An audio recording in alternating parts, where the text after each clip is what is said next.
Hey, what's up, folks? It is I, Will, with Exposing the IWC, and today I feel I'm not tired. I'm good. I'm actually pretty good.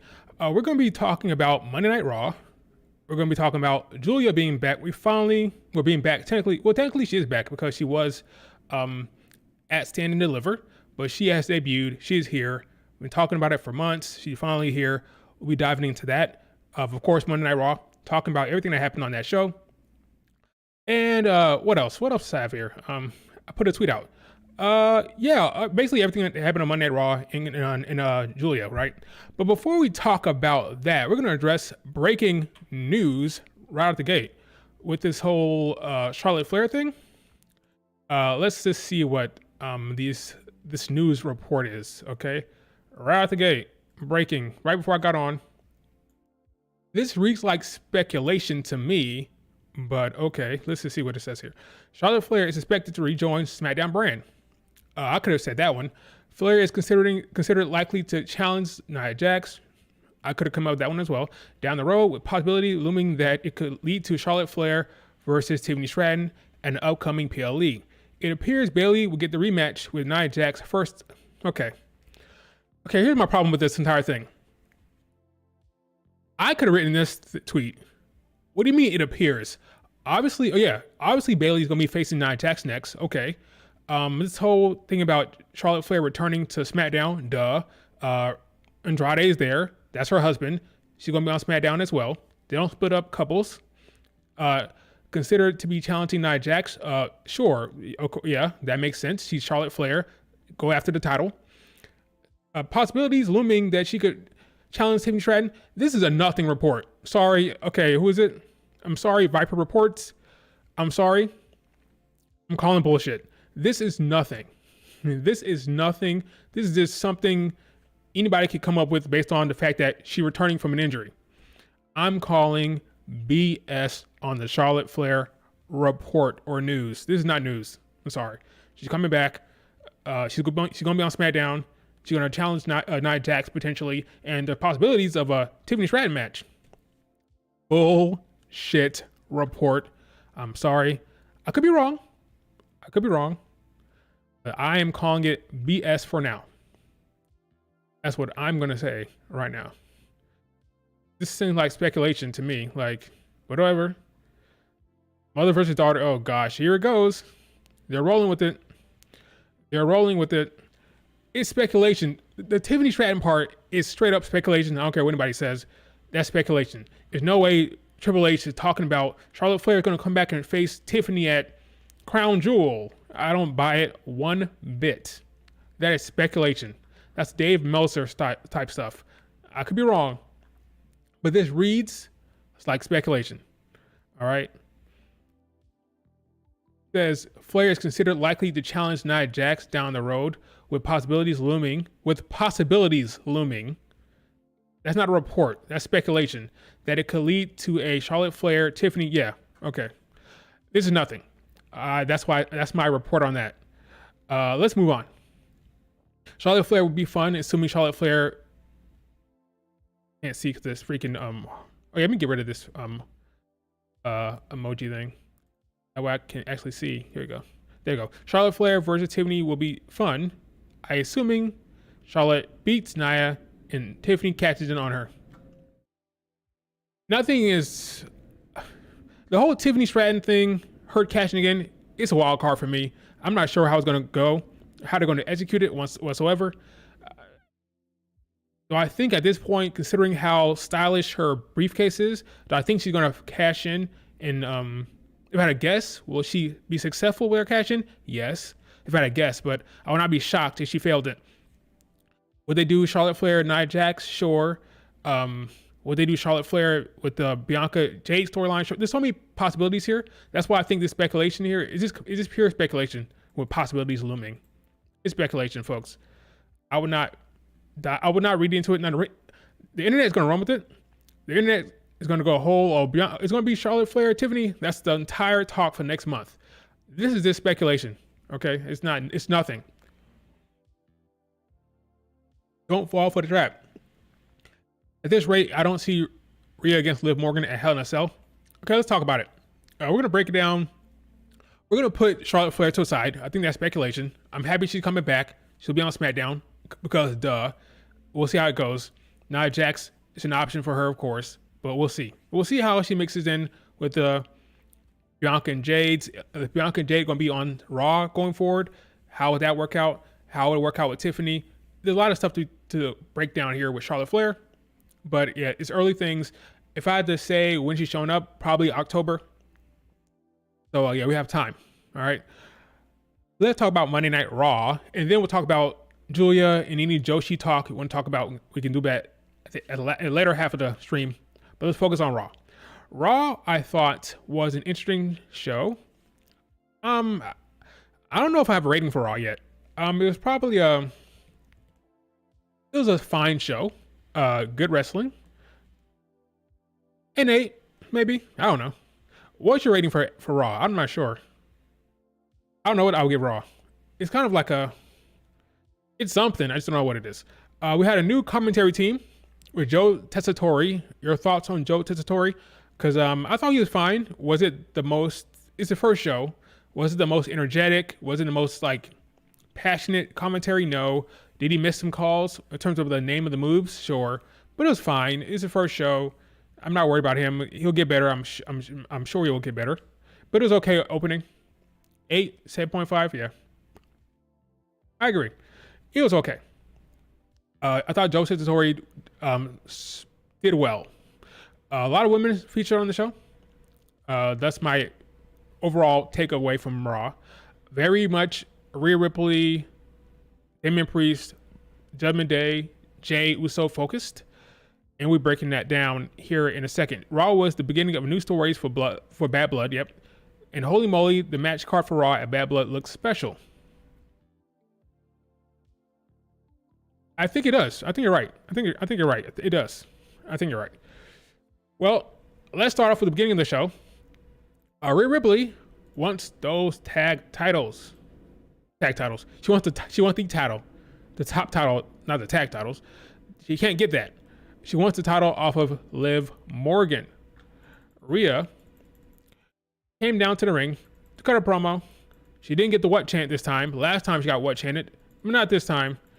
She had a focus on Liv Morgan. Like I said before, my last stream, they don't have to do a they don't have to do a number one contenders match because Rhea Ripley pinned Liv Morgan. That's the whole thing. They wanted to bypass the reasoning why Rhea Ripley gets a title shot. So they just had her pin her in the match. Therefore, there's no need to have any type of number one contenders match. She gets her title shot.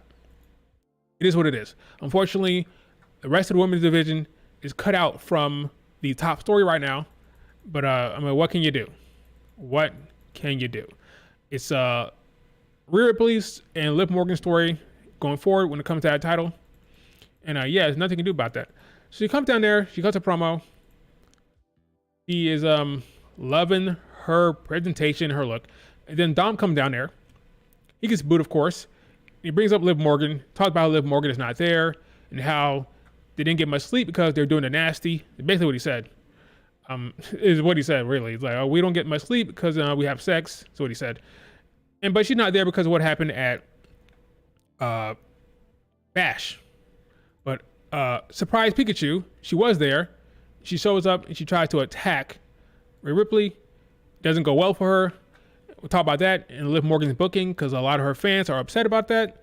I think at this point, kind of need to accept it and move on. Liv Morgan will not be booked strong relative to Rhea Ripley. That's not going to happen. You can continue to yell about it and cry about it online. Of course you can. But at this point, I think it's time to accept it. Unless, you can bitch. You can bitch about it. You can. I just think at this point, it's not going to do you any good. It is what it is at this point. Triple H wants to book Liv Morgan much weaker than Rhea Ripley. That's how it is and how it's going to be. But yeah, we can continue to get mad about it. So Rhea Ripley gets caught here in between the ropes, and some fans online thought it was an accident or like a botch here. But if you go back and watch it, it was clearly planned. Like she clearly steps her foot in between the ropes perfectly, and it's like a loose rope. Like it's completely a well executed intentional spot. which is well done. She stomps Rhea Ripley and then she kisses her, and then 1,000 people, or more than 1,000, like 10 million people uploaded that video to the app, right? So you know how that is when any type of sexual content on WWE TV, got to upload it like crazy. So she kisses Rhea Ripley. That was cool, I guess. And then Damian Priest runs down there and she runs off, right? So what we have here is an injury angle for Rhea. Why? I don't know for sure. I don't necessarily know why they did this injury angle, but it happened. She injured herself here. It wasn't a very debilitating injury. She says that, one thing went backstage, or in the back. The medical team tried to talk to Rhea Ripley, but she's not having it. She didn't want them to help. Like, what's wrong with you? They're trying to help you, but okay, whatever. Damian Priest ultimately says, hey, Rhea, calm down. They're trying to help you. Let them help you. I'm going to go talk to Adam Pearce because these guys, they deserve a licking. They deserve some punishment, right? So she finally calms down and lets the medical team do their job. And then later, she's on a crutch. She's walking around on crutches. She's like, hey, it's a precautionary. It's precautionary. I'll be fine. I'm going to be good. But then Damian Priest says, hey, I need a partner for later on because I want to fight the Judgment Day, but I don't have anybody that can help me. I don't have any friends around here. So Rhea Ripley, she thinks about it. She says, after she ponders over it for a couple seconds, she says, you know what? I know a guy. And the whole entire crowd says yeet. The entire stadium says yeet. And he knows, okay, it's going to be Jey Uso. They are leaning into the whole Jey Uso thing. And there's nothing you guys can do about it. It's happening, okay? Let's be honest here. On this channel, we want to use logic, okay? We use our brains. We don't want to talk with emotion, like with the IWC, okay? We bring logic and reason to the channel, okay? And we all know at this point, there's no point in fighting it. Jey Uso and Rhea Ripley will be involved together. Maybe not romantically, but they're definitely going to be touching each other in terms of like storylines and like direction. They're going to be close. He's going to be yeeting with Damian Priest and Rhea Ripley for the foreseeable future. That is the storyline. No point in fighting it. Jey and Rhea will be a thing. Now, it depends on how far they go. Will it be a legitimate relationship? Will it just be a friendship? I don't know. But they will be together going forward, along with Damian Priest, the three of them together. That's going to be the case. You can't fight it. The fans in the arena are loving it. They're eating it up. They want it. It's going to happen. Okay, so accept that situation. Kind of like how Liv Morgan fans got to accept that Liv Morgan is going to be running from Rhea Ripley for a while. Injury ankle was forced Priest to join. Yeah, right. Even though she wouldn't be able to wrestle against the dudes anyway. But yeah, I guess that makes sense. Have Rhea Ripley out the way with an injury, therefore need Jey Uso to come in to help, right? Caught a cold. That sucks, Pedro. Hope you feel better. Take some medicine, get some rest, and no craziness. Yeah, so that's that. Later on, so we're gonna run through the entire Rhea Ripley Judgment Day storyline. So after that, let me see if it's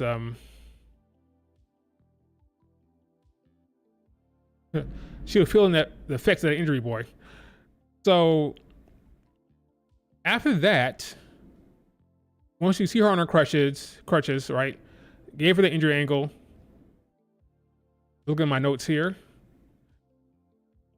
She says the person said yeet, so Jey Uso agreed to it. Then we cut to Jey Uso later on, right? And she's excited about the match. She's getting pumped up, getting excited. Talks to Jackie Redmond, and Jackie Redmond's talking to him about the match, yada yada. And then Braun Breaker walks up. Now Braun Breaker, I love what they're doing with him. He walks up, he starts mocking the yeet, because Jackie Redmond and Jey Uso are eating, right? And he walks up, he starts mocking them. Great. I love the Braun Breaker character. It is hilarious. He is hilarious. I like his character altogether. He's a badass, but not afraid to mock people in that way. It was great. The Braun Breaker tells him, hey, your family never beat my family, all right? Your family never beat my family. I'm gonna give you an opportunity now to get out of this. You don't want none of this. You don't want none of this. I'm gonna hurt you. I'm gonna beat you. Just walk away and go chase Dom Mysterio's sloppy seconds, is what he said. Hilarious. Wonder how Rhea feels about that one. But yeah, it is not gonna. I don't think it's gonna work out well for Jay. This is gonna be Braun Breaker's run here. I don't think Jay's gonna win that title. Rikishi can get mad all he wants. Like Rikishi can get pissed, but Braun Breaker, I believe it will be Braun against Jay now, because that segment was good.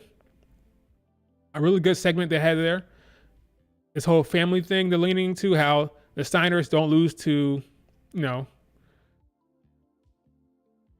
his family. So the bloodline can't beat the Steiners, apparently. I like it. Very good segment. Felt the fire, felt the intensity. Well done.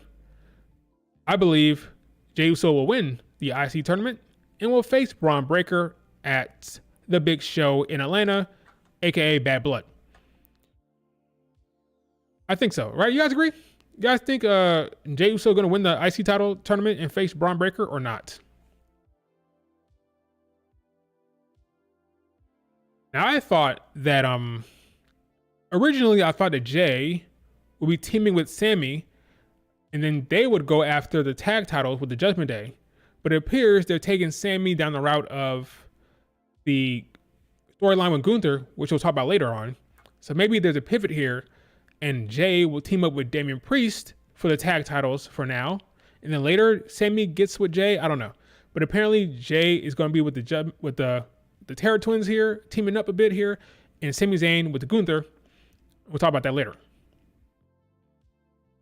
So then we have a segment where Jey Uso talks with Damian Priest, and Damian Priest says, we have a history here.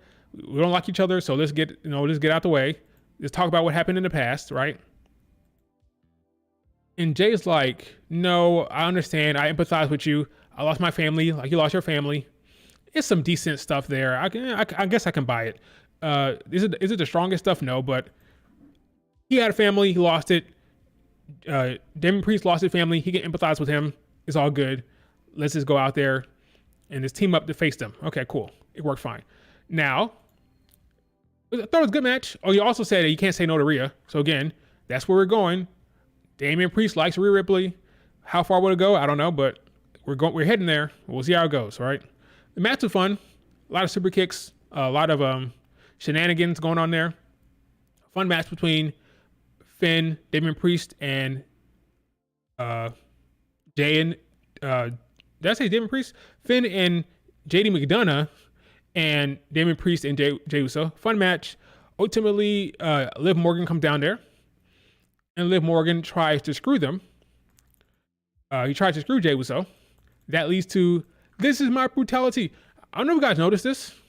I don't know if you noticed, but Triple H likes getting Rhea Ripley's music hitting at least twice. Every Raw now, her music hits twice. Every Raw, without fail. He sets it up so she gets a pop earlier in the night, and gets a pop later on in the night. He keeps getting her music played during the damn show. It's crazy. But I noticed it last night. Like, wait a minute.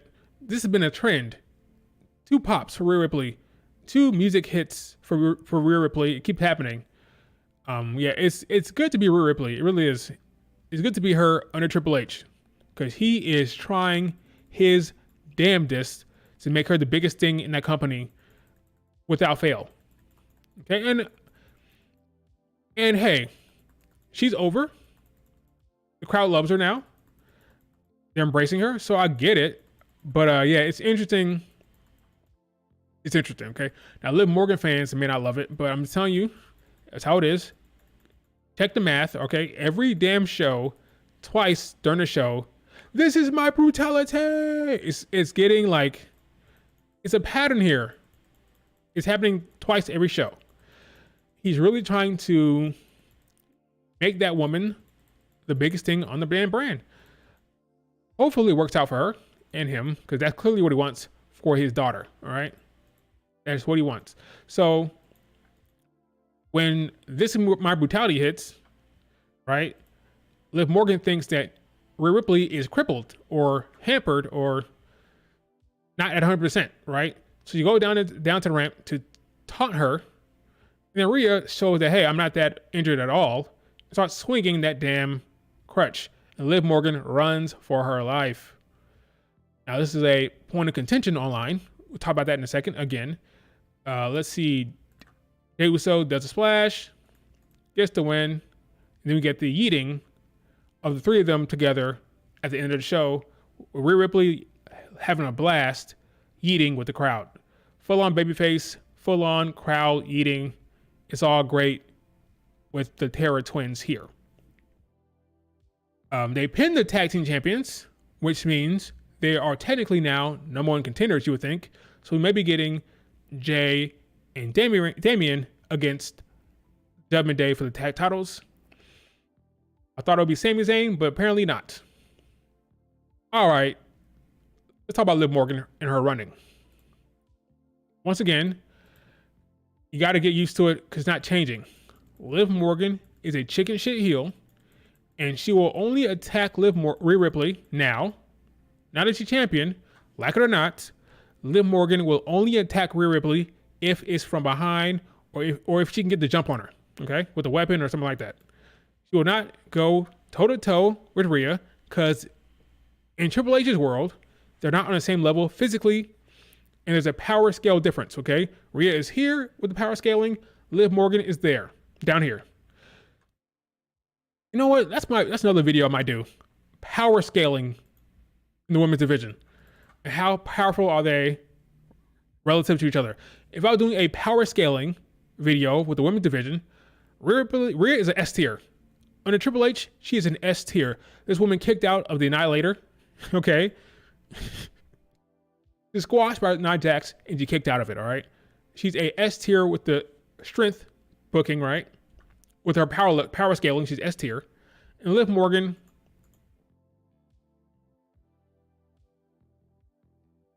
maybe B now? Didn't she kick out of something the other day? Like, wasn't it like at SummerSlam? Did she kick out of something? She may have kicked out of the Riptide at SummerSlam. No, wasn't it Rhea Ripley? I don't remember what happened at SummerSlam. I can't remember if she actually kicked out anything. Or was it that Rhea Ripley lifted her head up? Like she did something, and instead of just taking a win, she lifted her head up? I can't remember. Oh yeah, she kicked out of Oblivion. First time ever, right? First time on TV that somebody kicked out of Oblivion. So she's S tier and power scaling, right? So, but yeah, I think Liv Morgan's probably like a B. If I'm being nice. Yeah, Jade, Bianca, Rhea, they're all S tier, yes. Bianca does not lose unless like, yeah, I take like 3 finishers in a row, remember? Pass to the Castle? She took Dakota Kai's finisher, then she took Io Sky's finisher, and then she took Bayley's finisher, and then she lost. Yeah, that's how strong she is. She lost to Nia Jax via. Now she didn't kick out of the Annihilator, right? But she also had that injury. Remember, she had the leg injury, leg collapse. She was hampered, then she got squashed. Yeah, power scaling. Bianca's an S as well. Charlotte too. But yeah, Liv Morgan, she's gonna run. She's gonna run. That's how it is. Now, when Raquel shows up, she'll probably stop running. Because the reason why there seems to be this issue with the dynamic here, right? Folks say, oh my God, Judgment Day always running from two people. They're always running. The reason why they're always running is only one woman or one person can hit Rhea Ripley, right? They don't want the guys hitting Rhea Ripley for obvious reasons. So only Rhea can do that. So because of that, they're always at an advantage. Because they can't lay hands on Rhea Ripley as much as they want. They're not Randy Orton, okay? They're not going to give Rhea Ripley their finishers, okay? Only Randy can do that. So they're always at disadvantage because they can't touch her. Raquel will change the dynamic significantly. Once Raquel shows up, Rhea Ripley and the Judgment Day will be getting taken out routinely. Okay? If you remember how Raquel was booked under Triple H in NXT, her heel run she was a monster. She literally put Liv Morgan through the floor. She won a last women's standing match against Rhea Ripley when you put her through the damn floor. She booked strong as a heel under Triple H. Even before, remember, he did not want Raquel to lose to Rhea Ripley, right? The last time Raquel had a match with Rhea, Nia Jax interfered. It was a DQ. So he didn't want to book her to lose there. So that's how he sees Raquel. He sees her as a real force. So you can imagine a heel Raquel will be a monster, and Rhea Ripley will be getting dominated routinely. I'm telling you, go back and watch her NXT run with Rhea. Rhea was getting destroyed time and time again by Raquel as a heel, okay? So if you're wondering, when the hell will we have Liv Morgan getting a one-up? It won't be her physically. It'll be her directing and like pointing Raquel in that direction, okay? So sorry to tell you the truth, okay? Rhea is with Liv in Denver. Since when?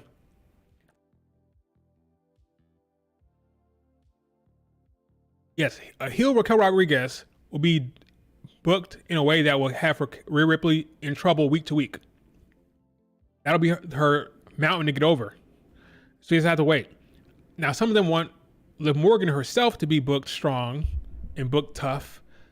Got to accept it at this point, guys. It's not happening. It's not going to happen. She's going to be the chicken shit heel relative to Rhea. It's not going to change anytime soon. But you can get mad about it all you want, but it's not going to change. Okay? Not going to change. Yeah, she was protected in both losses. Well, technically, she won the second one because Nia Jax attacked her first. She won the first one the second one by DQ, but the first one she was protected as well. Rhea Ripley has not beaten Raquel clean on the main roster. That's how much he wants to protect Raquel. You can only imagine how heel Raquel will be booked. She'll be booked strong. I can't say Liv Morgan will be booked like that. I'm sorry. He sees her as a little miniature Liv that can't stand up to Rhea Ripley physically. Now, some will say, hey, I just want her to not be scared. At this point, you have to accept it, folks. You have to accept the situation. Or not. Or not. You can just be mad every week. But at this point, you have to accept it. It's like how I've accepted Bianca's booking as a big Bianca fan. You guys have to accept Liv Morgan's booking and know that she will not be booked strong relative to his daughter, okay? Let's move on to the next segment, which was American Made versus Alpha Academy. Now, this was interesting in the sense that I want to point something out. Alpha Academy is a faction where every member of the faction is over. Maxine is over. Tozawa is over. I'm blanking on his name. Otis is over. Every one of them is a hot tag, big crowd explosion. Every one of them. That's impressive. Good for them. Maxine is coming along. She can wrestle. She can hold her own in the ring. I made a joke that she's better than Jade Cargill, which is kind of funny on Twitter. I got a kick out of that one. They're doing a good job. They're all over. This is a success story. The Alpha Academy is a success story. They're all over. All three of them. When the hot tag comes with Tozawa, with Otis, with Maxine, there's a pop of the crowd, a big one. That is impressive. So good for them. Now, Maxine has like the funkiest hip up I've ever seen. It is what it is. Her hip up is kind of funky, like very straight. Usually you have like a fluidity to the body, like a more of a hoop with the kick up. Her kick up is so straight and flat where back. Kind of scary. Like, is that hurt? Does that hurt to do that? Obviously it doesn't. She does it fine. Yeah, her kick up is kind of funky. Maybe the funkiest, weirdest looking kick up I've ever seen. But God bless her. She's doing well. Good for her. She's over with the crowd. That's all that matters. She's over. Good for them. She's improving, getting better. I'm enjoying how well they're being booked because the proof is in the pudding when it comes to the crowd reactions when it comes to Alpha Academy. But they win. They beat Alpha Academy, and then freaking Chad Gable calls out. He calls out Uncle Howdy. He says, "Hey, you dopes. Well, here's the victory here." Look at friggin' Brutus like taunting the woman on the ground. Has he no shame? Has he no shame? And then Chad Gable calls out Uncle Howdy, and then Bo Dallas comes out there and says something weird. I don't know what. I'm kind of tuning him out now these days when it comes to his speech, what he says, but it doesn't matter. I don't care. Chad Gable sets up an 8-person tag match. So that means what? It means Nikki Cross can wrestle. We finally get to see Nikki Cross in the ring. Good for her. It's going to be these 4, the Creeds, Ivy, and Chad Gable against Nikki, maybe Bo Dallas, and then probably Eric Owen, and I would put what's his face? Am I blanking on my man's name? I hate when that happens. Best one in the ring, Joe Gacy. Jesus, Joe Gacy. There he is. I would put Joe Gacy in there because Joe Gacy's awesome. But yeah, this is where we're headed to, guys. It's probably main event. Probably be the main event. This is a cool shot. It's an awesome shot right here. Look at that. Under the legs there, right in the middle. You see Uncle Howdy? That's cool. Yeah, it's probably going to be Eric Rowan, Joe Gacy, and Bo Dallas with Nikki Cross taking on Ivy Nile, Chad, and the Creeds. So that'd be cool. Yeah, street fight. Yep, main event, street fight. I remember that. It was a street fight. I love tag team matches that are not the traditional hot tag thing. I love the tornado tags. I love the street fights. Cool, good. Especially for a main event. Especially for the main event, it should be good. So that's good. After that, we got Zelina Vega taking on Shayna Baszler of PFC. Now, Shayna Baszler was very emotional to start the show, or to start this segment, because you saw a sign in the crowd with someone paying tribute to her father who she lost in 9/11. She was very emotional about it. She grabbed the sign, showed it off, kissed the sign. Good moment for Zelina Vega, but she lost very quickly. This match did not last very long. She lost to PFC. I think when she came back from a commercial break, she lost immediately. Could be wrong about that, but I'm pretty sure when it returned from commercial break, the match did not last very long. Lost, took a leg kick, and that was that. Then Lyra Valkyria, I called this on Twitter, by the way. I said, she's going out there by herself, 3-on-1. It won't go well for her. She protected because they were trying to cheat, right? She protected, and then Lyra Valkyria will come out there. And that's, in fact, exactly what happened. Lyra came down there. The leader of the Party Birds is here. And then she got jumped very quickly. So now we're going to get what I believe next week, Lyra, Lena Vega, and Natty. We'll see the return of Natalya because they teased that Natalya will be showing up next week. So, yeah. That's what we can expect. Lyra, I say Lyra and Lyra, Natty, and Zelina Vega. So that's PFC store right now. PFC is not going to be with Bianca and Jade for now. I think that's coming.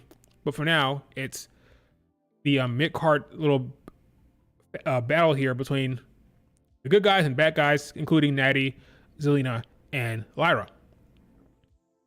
Natalya joining PFC. Can you imagine? Can you imagine if they try to recruit Natalya and then she turns on them and joins PFC and points to and they do that whole point thing? And they do this. Sonya because of promo. Hey, you inbreds, we're taking over. And then they point like this with Natalya joining them. All 4 of them point to the camera. Can you imagine? That's not happening. Natalya is not joining PFC. How do you know? What's your evidence? I would love for Kiana James to join. Kiana James is doing nothing right now. I would love for her to be involved here. That way she's doing something, but if they would have said that Kiana James was going to join them instead of Natty, and then Kiana turned later, that's fine. But I just want her to be on the TV because she's not being used right now. But yeah, PFC is here to stay, folks. And here's the problem with PFC. The story is not great. The story is not great. And I've talked about this before. The reason why the story isn't great because nobody buys them. You don't buy it. Why? Because they're supposed to be taking over the women's division and they're not going after Liv Morgan or Rhea Ripley. Therefore, it comes off hollow. We're going after the women's division. We're to take over. But you're not going to confront Liv. You're not going to jump Rhea Ripley. That's the problem. When Damage Control popped up on the scene, they went straight for the top of the pyramid. They went straight for the top of the pyramid, which was Bianca Belair. They're not doing that. Therefore, it comes off hollow and empty, this whole we're taking over thing. Had they have one segment where they go after Liv Morgan or did something Liv, maybe intimidated her or something, if they had one segment where they went after Rhea Ripley backstage, maybe to try to jump her or do something, they'll come off more credible, more believable, because they'll make more sense, this whole we're taking over. But because you're going after the mid-carders, like Zelina and Lyra, it comes off kind of like, oh, sure, you're trying to take over, sure. That's why it's not working as well as Damage Control, even though Damage Control had their own issues, right? But at least they're going for the top. They're going for the top. They're not, and that's the problem. That would be the problem there. Right. But they can still try to, that's the thing. Liv Morgan, and I'm reading a comment here where it says PFC would work if babyface Rhea Ripley was champion. I agree, right? That would work. But right now, Liv Morgan and Rhea Ripley are on the my bad. Liv Morgan and Rhea Ripley are on the Judgment Day island, away from the women's division. And that's why this faction is suffering because of that reality. But yes, it would be better if they could go after the babyface champion, but it can still do that for Rhea Ripley though. But Rhea Ripley has an active storyline with Liv Morgan, and they don't want to mess that up with the faction. So unfortunately, with PFC, they have to just wait. They have to wait until we know what's going to happen here. Liv and Raquel are going to wrap them in. So what's going to happen is on the build to War Games, that's when they'll be more relevant because Raquel and Liv Morgan will say, hey, PFC, you want to help beat up these baby faces? You want to help beat up Io and Lyra and Rhea Ripley?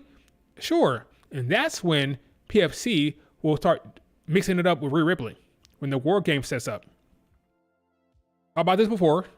We keep talking about it. It's going to be Liv, Raquel, PFC versus Rhea, Lyra, Io, Kyrie, and probably Zelina Vega now, right? Probably Zelina Vega. I would say maybe Dakota Kai, but we don't know about her now. So probably Zelina. So that's your five versus five. So we won't see that interaction until then. So until then, they'll be wrestling. Maybe Bianca and Jade though. So they still might have Bianca and Jade though. So, but yeah, mostly Natalia's, the Zelina Vegas, the Lyras of the world. You know, Rhea, Lyra, Zelina. Yep, that's it. That's the five. Rhea, Lyra, Zelina, Io, and Kyrie against PFC and Raquel and Liv, which will be a very good War Games. You got Rhea in there. You got Io in there. You got Raquel's strength. That'll be really fun. Zoe Stark, who's fun in those matches. Sonya Deville, a little worried about Sonya in that match, but she'll be fine. They can, multi-women matches, you can protect her in there. You know, she'll be fine. But yeah, that's going to be a good one. At that point, when that's happening, I believe Bianca and Jade will be back on SmackDown feuding with Nia and Tiffany. Okay? Because at that point, you need the tag teams to be involved with that match. You need Io and Dakota. You need Io and Kyrie. You need PFC to be with the War Games. So at that point, Bianca and Jade will be back on SmackDown feuding with probably the Tiffany Nia Jax feud. I do believe at some point, Nia and Tiffany will eye those tag titles. So when that story is happening, this story will be happening. So that's how you split it up. Bianca and Jade are on Raw now, mixing it up on Raw now. And then later on, around War Games time, they'll be on SmackDown more often, focusing on Nia and Tiffany, I think. But we'll see what happens. All right, let's move on. Yeah, but that's a problem with the faction right there. They're not going after the top title, the top women on the billing, but they're saying they're going after the women's division. This doesn't work. This doesn't work. All right, let's move on. CM Punk cut a promo. CM Punk cut a promo in the ring. He says he's done with Drew McIntyre. He's done. He's going after Gunther. Wants that world title and all that fun jazz. I'm laughing the entire time like, yeah, you're done. Sure, you're done with Drew McIntyre. Sure, you think you're done. Now, there are people online. The IWC is a funny place sometimes. How could you possibly believe that the Drew McIntyre feud was over? Like some saying, oh, we're going to get Gunther CM Punk. Like, really? Are you that naive? Really? Did you not see what's happening here? Of course, Drew was going to attack. The entire time he's cutting this promo, I'm like, where's Drew? Where's Drew? He's going to come. Where's Drew? And sure enough, Drew popped up looking like Solo Sikoa with the black hoodie.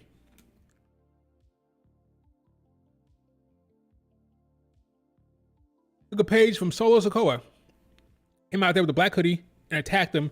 He freaking Claymore'd him out of his shoes. Crazy. Crazy Claymore. He went flying. Beat him up. Wouldn't listen to Wade Barrett whatsoever. And then he destroyed the damn bracelet. Claymore at the wazoo. Beat him up on the damn ring post and the stairs. And then destroyed the damn bracelet. And then I didn't know until last night, actually, like the fan that gave him this bracelet is now popular online, and she'd been interacting the entire time with the storyline. And then Drew freaking tweeted her and said, hey, you did this. It's your fault. I did not know that until last night, that the fan herself has been kind of online, having fun with the whole thing. Wasn't until Drew McIntyre tweeted her that I realized, oh, she's actually known. The person that gave him the damn bracelet is actually online, and she's known online. I know that. Did not know that until last night. Let's see. Let me see if I can find this. Here it is. His blood is on your hands, is what Drew McIntyre said.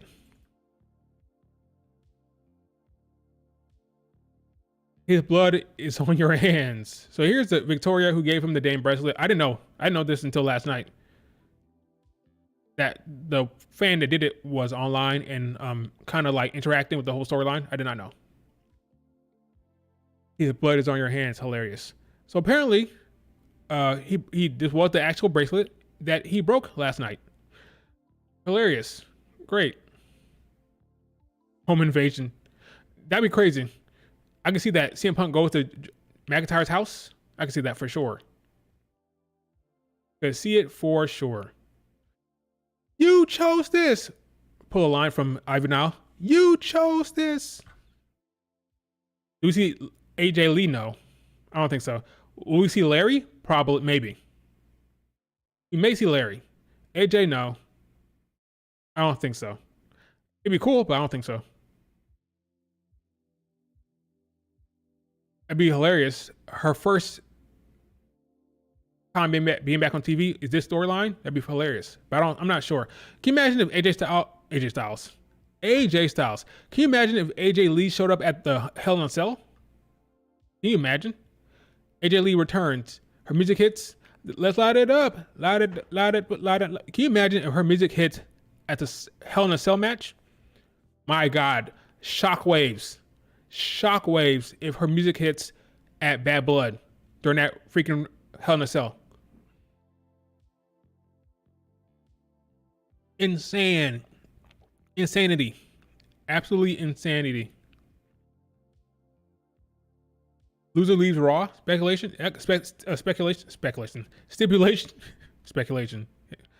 Loser leaves Raw stipulation. That'd be kind of interesting. I could see that. How else do you end this damn bloodlust or this blood feud? Gotta do something. What's gonna stop Drew McIntyre from going after CM Punk again? Only way to do it is to have some type of trade. Now the question would be, if you're sending Drew to SmackDown, if he's banned from Raw, that's a good question. Who do you send to Raw for a trade? Jade Cargill. That's not happening. Who do you send to Raw for a trade? AJ Styles? You don't want none. Yeah, we talked about that Razar, whole Charlotte Flair thing. I don't buy that report. Seemed like complete stipulation. Stipulation. Complete speculation. I think so. Kevin Owens to Raw. Yeah, Kevin Owens or AJ Styles will be the trade. That's the trade, right? Yeah, Drew for AJ is a good trade. That's a good trade. All right, let's keep going. So he destroys the briefcase, the bracelet, not the briefcase. And he can stretch it out. He puts the beads in his mouth, which is crazy. And he tried to stretch him out. Drew McIntyre attacked him again. And this time he got blood in his mouth. He tried to gouge his eyes. It's really, really crazy stuff. Drew McIntyre has lost it. He's lost it. And the man who wants CM Punk dead, basically. A very, very well executed feud. We'll see this Hell in a Cell at Bad Blood. I cannot wait for the match.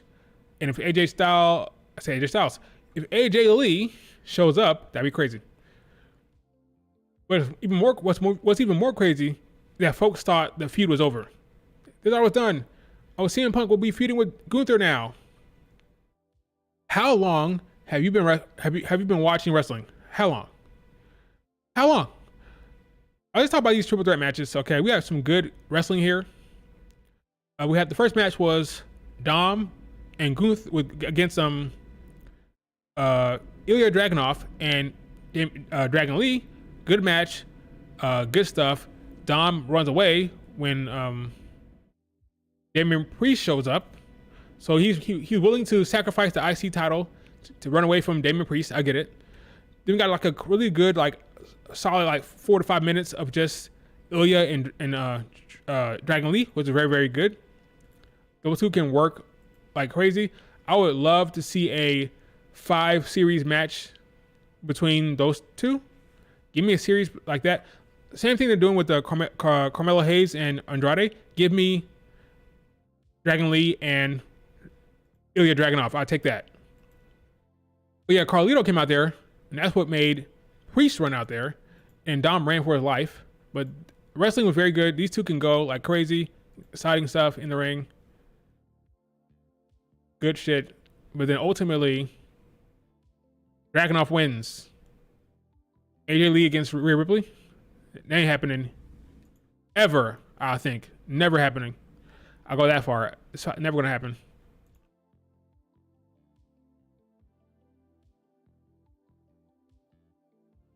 What's happening on Twitter right now? I feel like Twitter's going crazy right now. Is it just the Charlotte stuff? Oh, we'll look at it later. We'll look at it later. But anyway, good match. The right winner. I'm happy that Dragon Lee is back on TV. Did he need this one? No. I like Ilya here. I'm good with that. He hit the freaking torpedo Moscow, and then what's his face? What's the guy's name? Joe Tessitore said that. Oh, Tessitore said it was a shoulder hit. He didn't know the name of the move. That's fine. He'll learn the moves. No big deal. But it's kind of funny. He called it like a shoulder thrust. He did not know the name of the torpedo Moscow. Never say never. I'm saying never. AJ Lee not wrestling Rhea Ripley ever. Now, if that happens, come back to the video and tell me I'm wrong. Next match, I'm gonna talk about the next triple threat match. Bronson Reed got COVID. Bronson Reed was supposed to be in this match against Sheamus and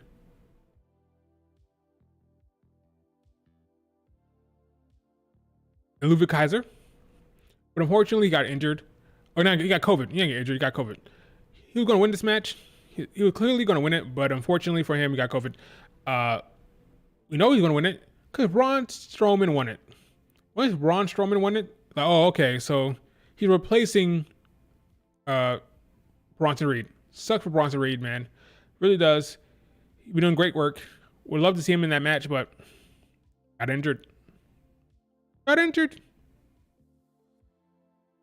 Yeah, AJ Lee in a Rumble. I can see that for sure. But it was a fine match. I like the spot where um there's a spot where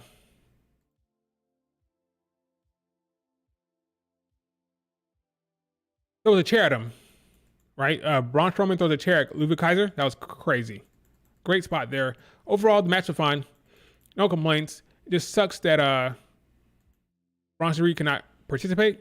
Sheamus was gonna win it, but if freaking Pete Dunne has been involved in all these damn shows. He's been on NXT, he's been on Raw, been on PLEs, being a nuisance, causing chaos, costing people wins left and right. Somebody got to put Pete Dunne in his place. Trick Williams, where are you? Do your job. Yeah, one job, Trick Williams. Take care of Pete Dunne. The man is going crazy. Every damn show, every damn match, Pete Dunne is interfering. It's Pete Dunne. It's Pete Dunne. Every show, back to back. Happened tonight. Happened last night. Happened on the damn No Mercy card with Trick Williams got pulled by Pete Dunne. Pete Dunne is out of control. Somebody got to put him in his place. All right. I need Trick Williams to take care of business at some point because Pete Dunne is out of control. The man is going crazy out here. Like every damn match, Pete Dunne is doing something. Every show, the man is over here. Look at this. Someone stop the man. Somebody put an end to this madness every week, every show. Pete Dunne is doing something.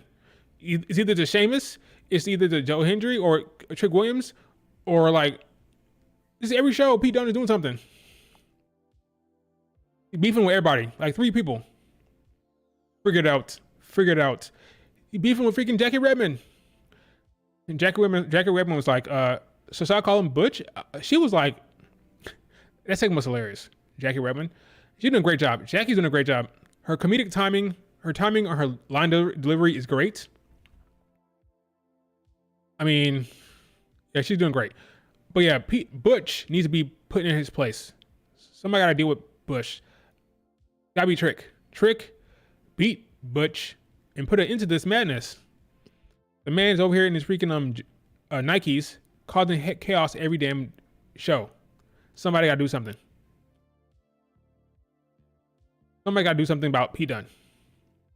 As a match next week in the Fatal 4-Way, so we get Jay, Pete Dunne, Dragunov, and Strowman in the Fatal 4-Way for the IC title.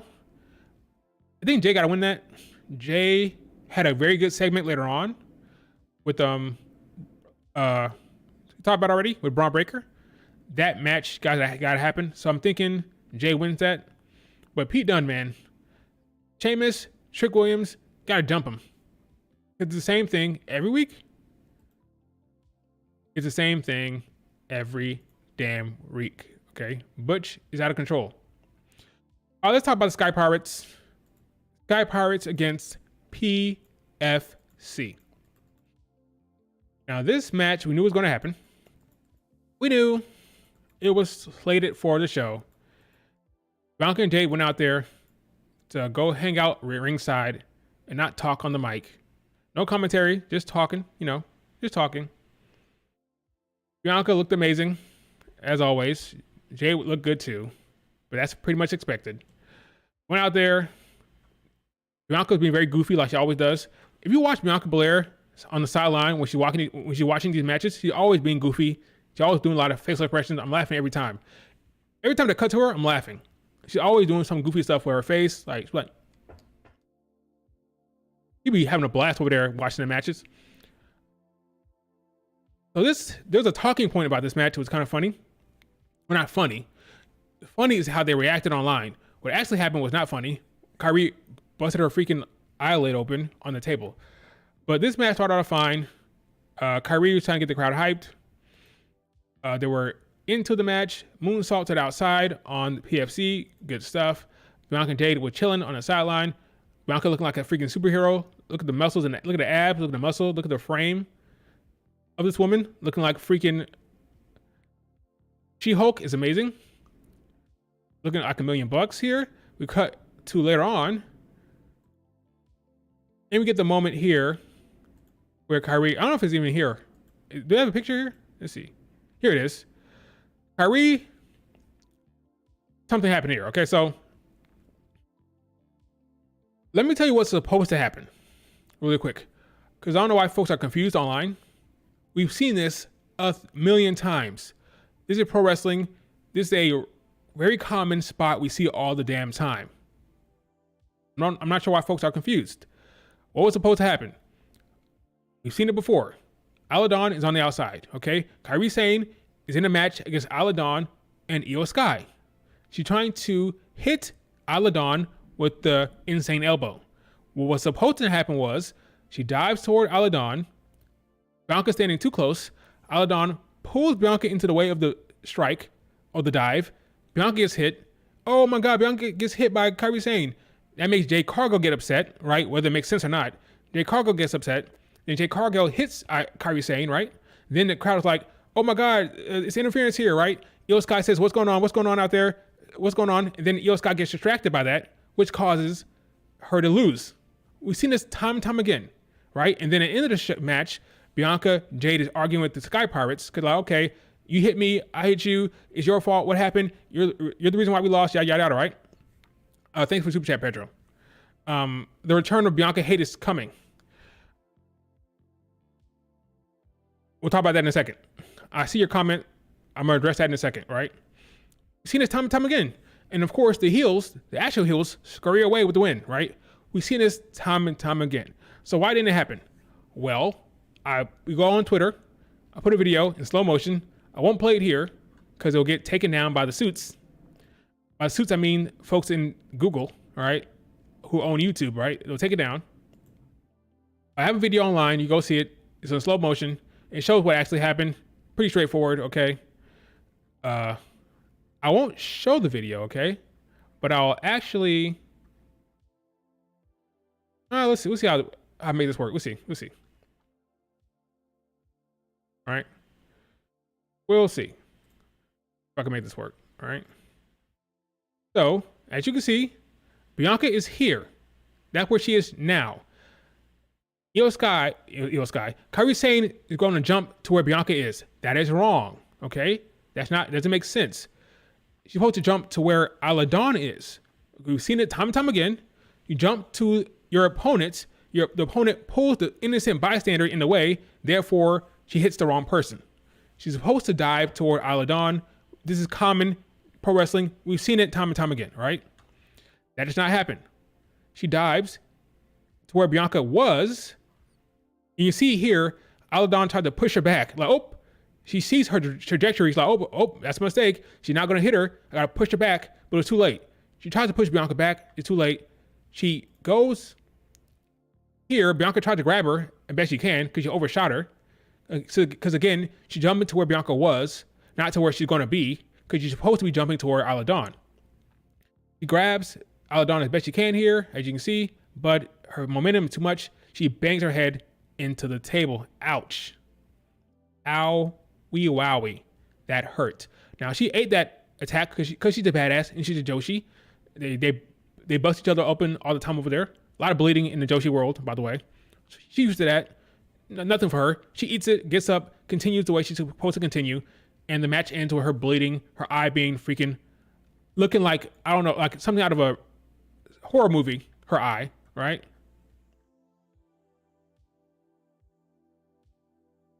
It's unfortunate. Look at her eye. It looks terrible here because of the blood, right? It looks like she's missing an eye, right? But that's not the case. She just got a cut on her eyelid. It looked very bad, right? Here she is again. She's fine. They put stitches in her eye. That is a very dangerous cut, by the way. That's dangerous.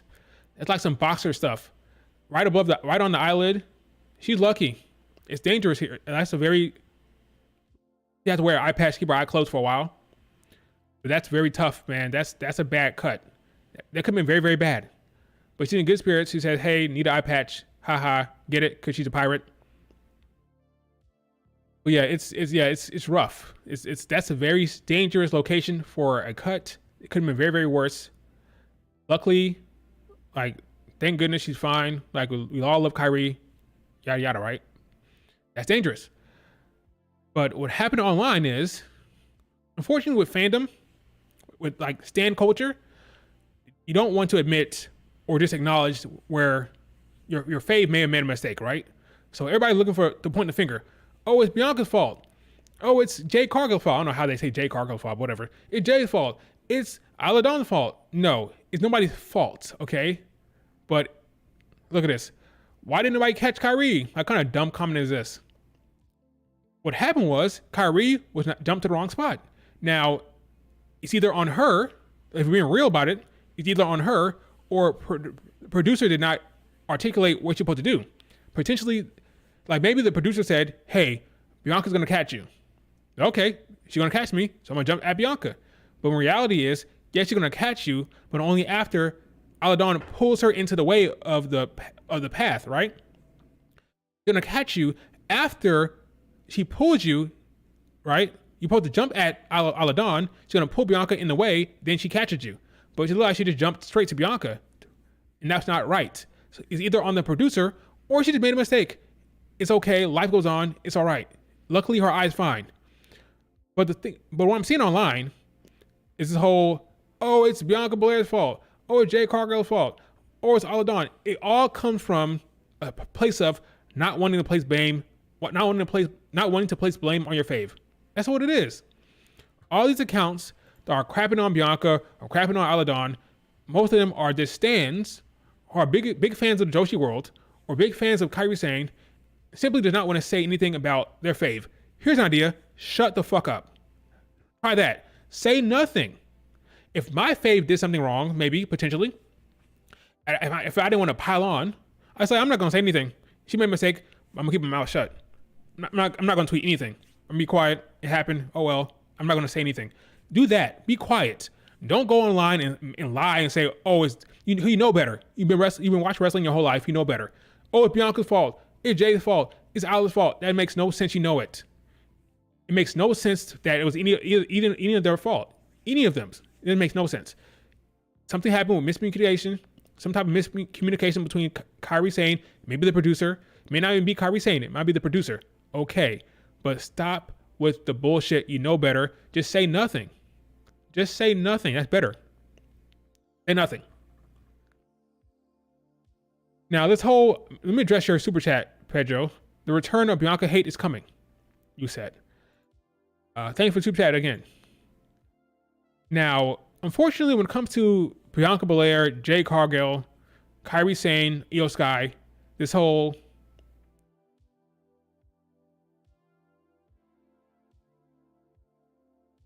how do I articulate this in the right way? So don't say something I'm going to regret.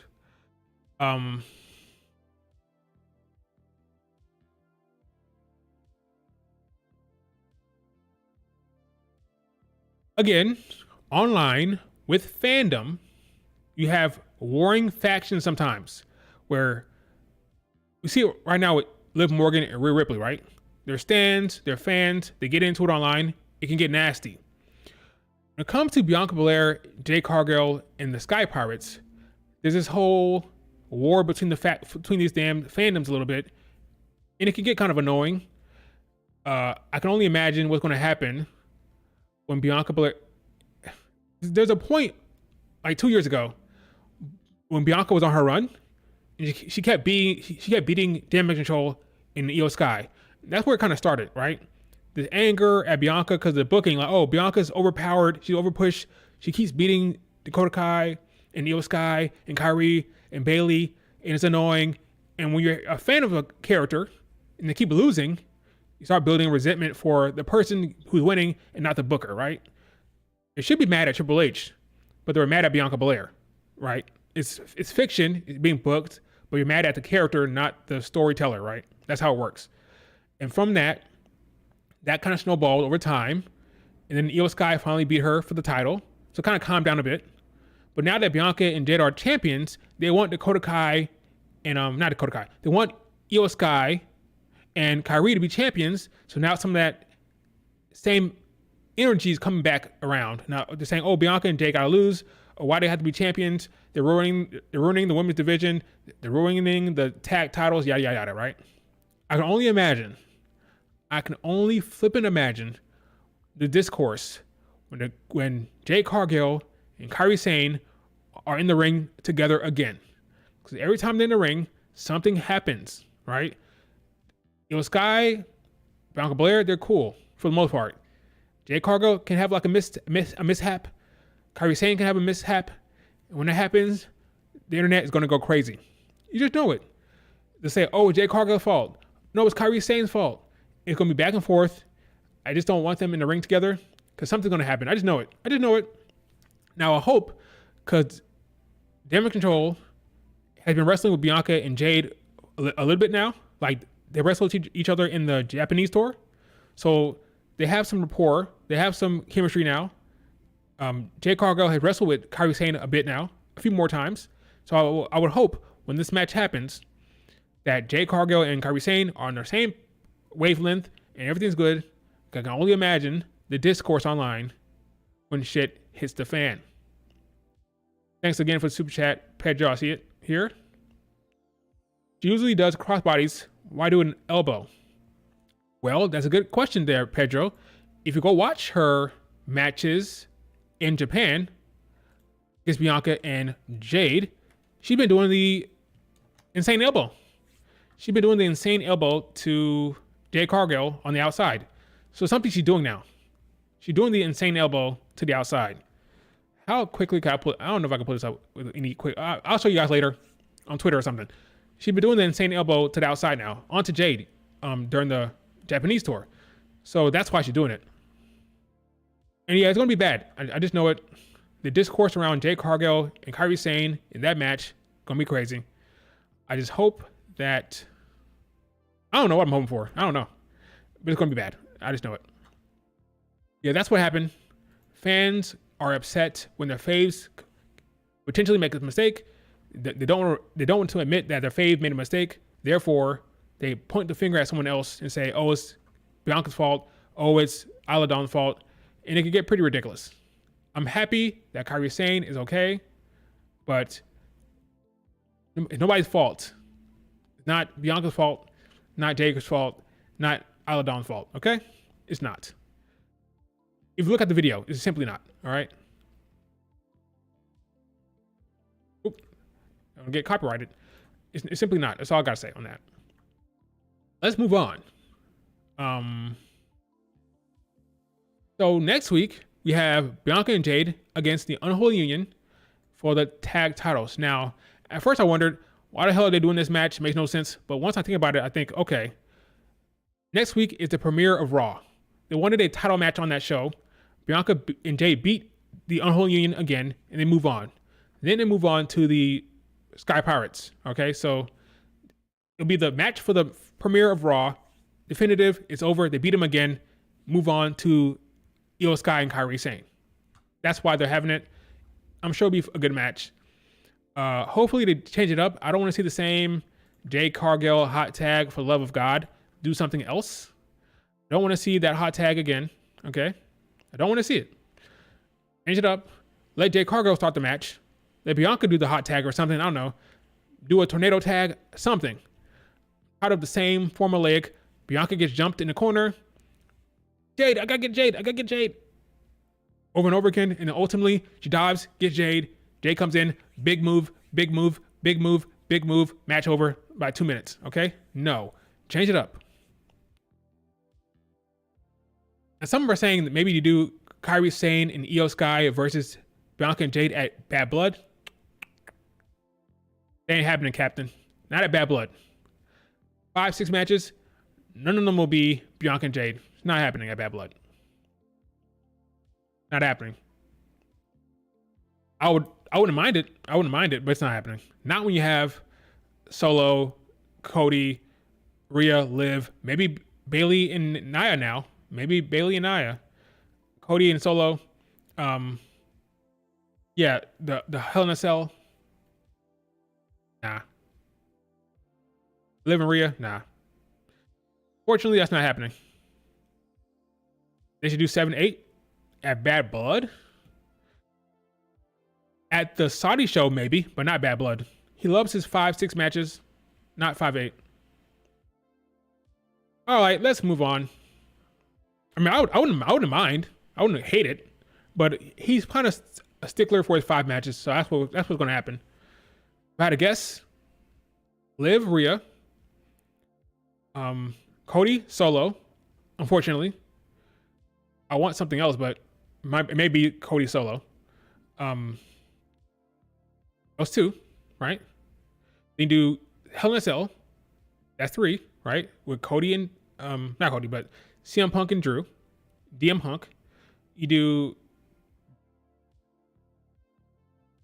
in his hometown. You do Braun Breaker against Jay. That's 4. And then maybe you do Nia Bailey. That'd be 5. Maybe do Finn with the Damian Priest, maybe. Gunther, Sammy. There's too many options. There's too many options. Fortunately for the tag titles for the women, it's too many damn options.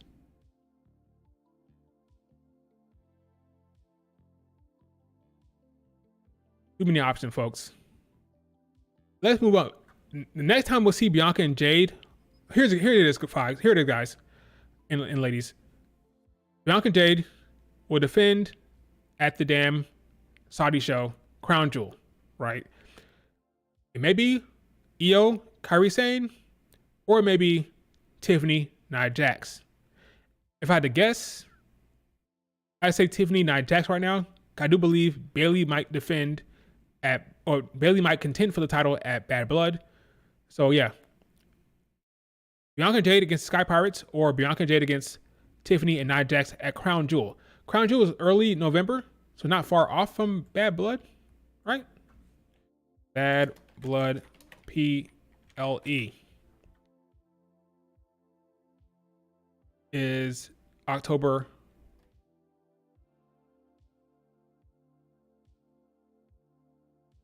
5th. Okay, it's like a month. It's like a month difference. It's a month. What would you want to see? What would you rather see?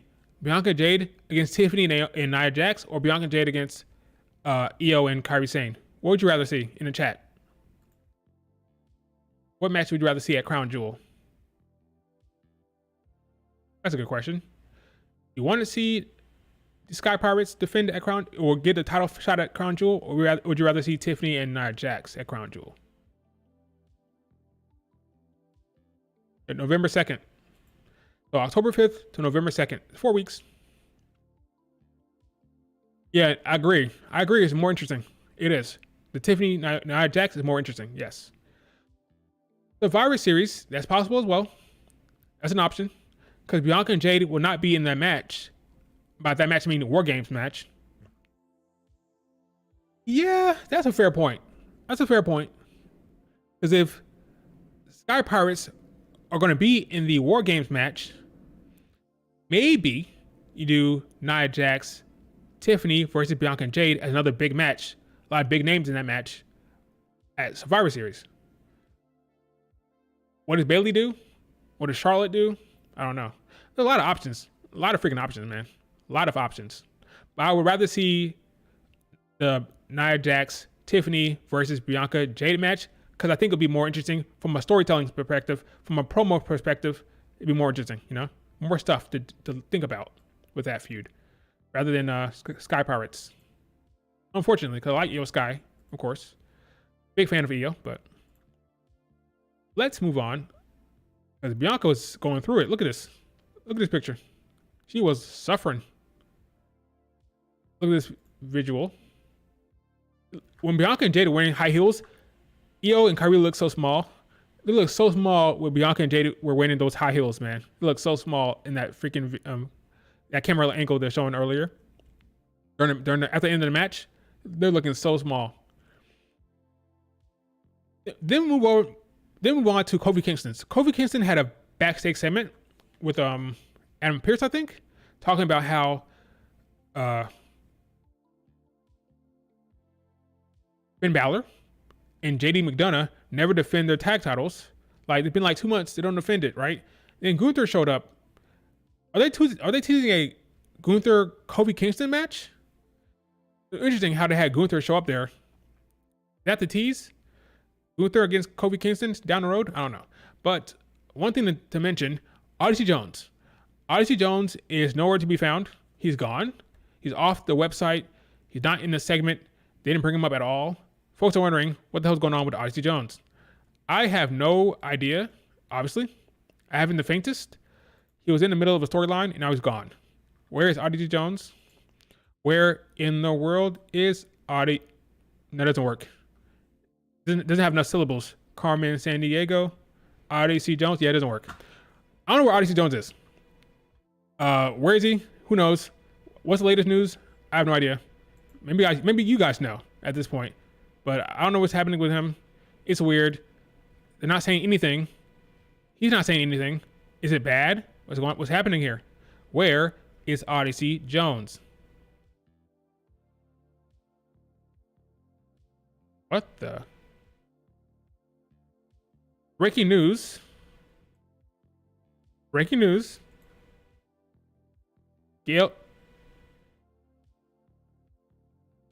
Giselle Shaw has granted her TNA release. What the hell happened?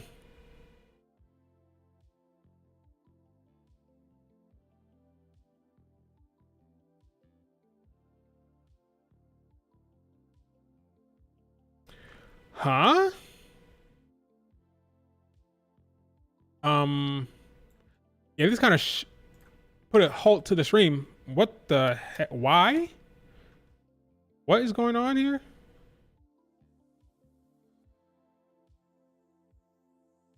Yeah, I don't know.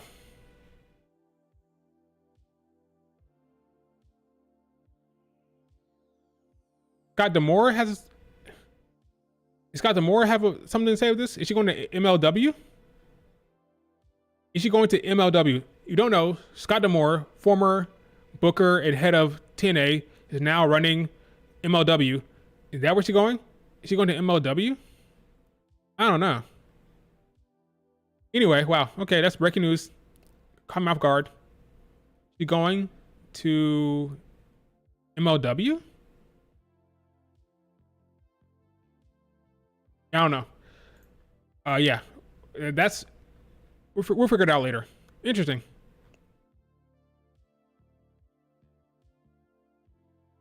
Okay, let's get back. I'm sorry. She and Scott are together? I didn't even know that. Maybe she's going to MLW then. Okay, let's back to our regular programming. I'm out of it now. Okay, what were we talking about? Yeah, I don't know where Odyssey Jones is. Where's Odyssey Jones? No one knows. That's crazy. No idea where Odyssey Jones is. Maybe somebody else knows. But I don't. Let's move on to Gunther against Sami Zayn. So Gunther comes down to the ring, start talking crap, like, hey, I beat Randy Orton. I respect him, but not on the level of the ring general. I am champion, and you must respect me. That's 100% verbatim what he said, right there. And Sami Zayn came down, the same man to beat him for the IC title. The only man to beat him on the main roster comes down to the ring to say, hey, I won the IC title, just like you did. Use the IC title as a springboard to the world title. That's what I'm going to do. I'm going to use the IC title as a springboard. I'm coming after you now. I'm going to take that title. Next step for me is a world championship. I love this for Sami Zayn. It's time. That should be his direction. No IC title stuff. No mid-card title stuff. He should be going for the world title from now on. No US title. No IC title. No. World title. W title. That's it. Top titles for Sami Zayn going forward. I believe that makes sense. That is where his booking should go. Gunther says, I'm good, and walks away. All right? Sami Zayn says, you must be scared. You don't run away from anybody. Gunther does not run away from anyone, so why are you running away from now? You must be scared. Gunther plays it really well. You can see the look on his face. He's thinking, he's nervous about Sami Zayn. And rightfully so, because Sami beat him.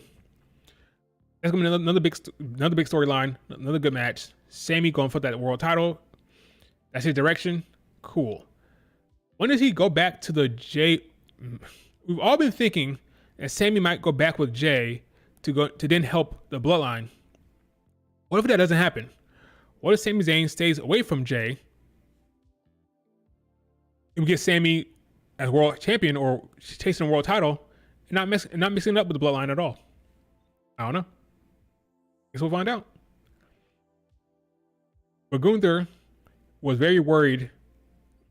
You see in his face, he's kind of like looking like, When he turned around, he was smiling, but he was worried about Sami. Good storytelling, well done. I like it. The gnat in my room, but it's okay. Is it okay? I think it's okay. I think they both lose single titles matches and realize they need each other. Oh, okay. That makes sense. Yeah, that makes sense. Because Sami's not going to beat Gunther, right? So Sami loses to Gunther. Jay loses to Breaker. They come back together. That could work. MLW? Yeah, that's what I was saying. To work with Scott D'Amore? I can see that. Leaving TNA to go to MLW. Okay. That should be fine. Whatever she wants to do, I'm fine with that. That's cool. But yeah, good storytelling here. Let's move on because I've been talking for a while now. Let's move on to. I already talked about this. So what's the final thing to talk about here? Oh, that's it. That's it, folks. Because I already talked about Rhea Ripley and Liv Morgan. That's the end of Raw. Solid Raw. 7.5 or 8. Good stuff. Not complaining. But yeah, I thought it was fine. Let's move on from Raw and talk about something else. And that something else is Giulia. So Giulia has arrived, folks. She's back from Japan. She is here to stay, folks. She showed up on NXT, looked amazing, looked like $1 million. Star power out the wazoo. What a star we have on our hands, folks. Look at the presence. Look at the aura. Unbelievable. She's here. We're all excited for Giulia. I would hope, right? I thought her presentation was amazing.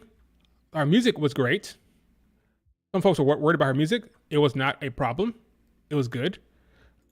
I enjoyed it. When I went back and listened to it a couple times, I thought to myself, okay, I can work with that. It's very good music. Def Rebel does well with the Joshis, with the Asian talent. They do well, so I enjoyed her music. We saw that she's keeping her name, which is obvious. I was surprised so many people thought she wanted to get a new name. That made no sense to me whatsoever. Giulia, spelled how it was in Japan, obviously. The new agreement is now you can have your own name. They copyright it during your time there. They trademark it during your time there. And then when you leave, you can keep your name. That's why Ricochet has a name. That's why Giulia will have her name. I like this a lot more. Keep your name. Leave with your name. That's awesome, right? Aura over 9,000. Yes, a lot of aura for Giulia. I'm excited. I'm happy. Now, we still don't know for sure if who she saw. Well, I'm not sure 100% that who she saw, by she, I mean Roxanne, that backstage segment. We don't know for sure if it was Giulia. I would think it was, but Roxanne seemed shocked to see her there. Is it possible that that was not Giulia? It probably was. 99% sure it was her, but there's still room to believe it might be someone else that you saw backstage with that Jada Parker segment last Tuesday. But for the most part, it was probably Giulia. Okay. I'm excited. Giulia helped Io? No way in hell. Giulia will be on NXT. She'll be facing Roxanne Perez, I believe, on the second CW Arena show. I think the first show will be Trick Williams beating Ethan Page. And the second show will be Giulia beating Roxanne Perez. Roxanne will then go to the main roster, I think. Yeah, I'm excited for Giulia. There's been so much speculation, so much talk about when it was going to happen. It finally happened. I am thrilled for this woman. Now, there's been some talk about her working stiff and how that's going to change. She's going to be fine. She's smart. She's a good worker. She's good in the ring. Very good, very charismatic, very fun, very. She just has charisma at the wazoo. She'll be able to adapt. Fine. I'm not worried about her working too stiff. None of that crap that Dave Meltzer is pushing. She'll be fine. I'm not worried one bit. Okay. But thoughts on Giulia for the chat. Are you guys excited for Giulia? What you want to see? What are you looking forward to? What is the buzz from you guys on Giulia? Want to hear Giulia sing real quick?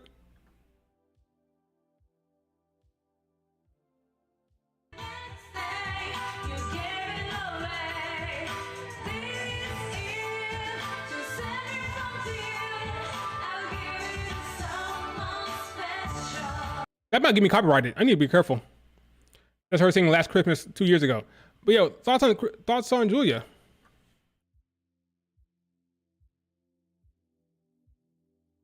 Dragon Ball Z Trunks? Is that what she had? I see what you're saying. It did look like that. Where was it? I already lost it. It's already been lost. Yeah, I'm gonna be careful with that. Yeah, I see what you're saying. It does look like that. It does look like anime. It is like kind of anime there. Like, yeah, it does look like that. I agree. Yeah, she can sing. She can sing pretty good.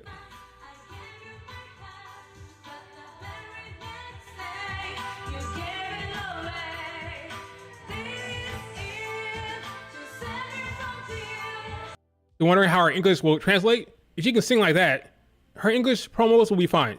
She just needs to learn the language. Once she learns the language, she'll be fine. But yeah, she can sing well. Her English accent, her English is good. So just about learning the language. Because when she talks in English, she speaks well. She sounds like clear. So it's not, you don't need to worry about that. Joshi wrestling a bit too hard for you? It's great. I love it. I really do. I really love the Joshi wrestling scene. Better voice than EO? Let's not do that. Yes, she does. Her voice will translate better for English promos than EO, but I think because she grew up in England, because she has an Italian background, she knows some Italian already.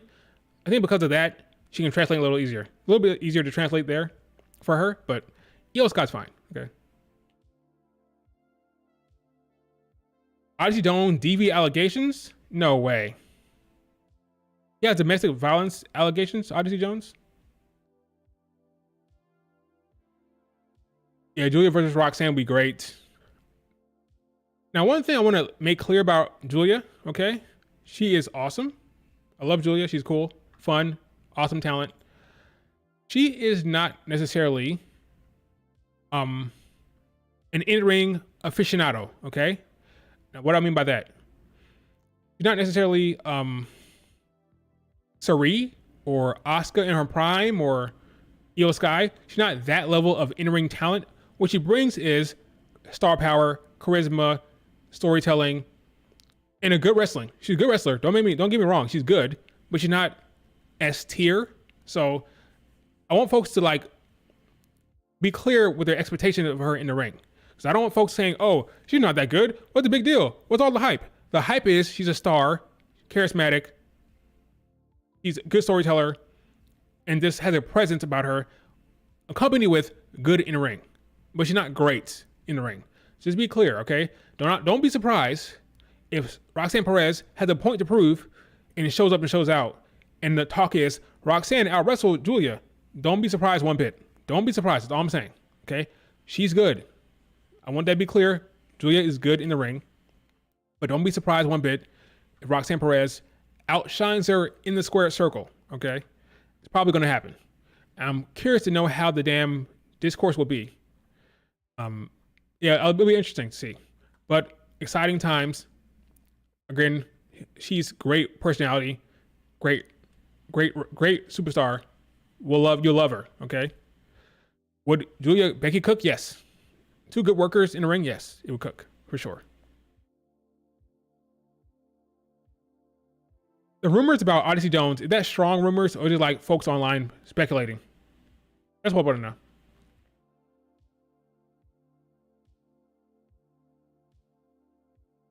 So yeah, we're excited about Giulia. So I went to Twitters, and I put together a video, not video. I was supposed to do a video, but it never happened. But I put together a thread about the women that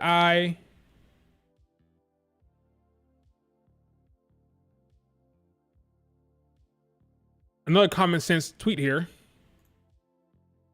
Giulia is expected to be the face of NXT. Duh. Going forward, she's expected to remain on the brand for a while to settle into WWE life. Duh. This is common sense stuff. These aren't reports. This is like, I'm sorry, Viper reports. This is like standard common sense stuff. I could have reported that. No offense. No offense. Fightful confirmed.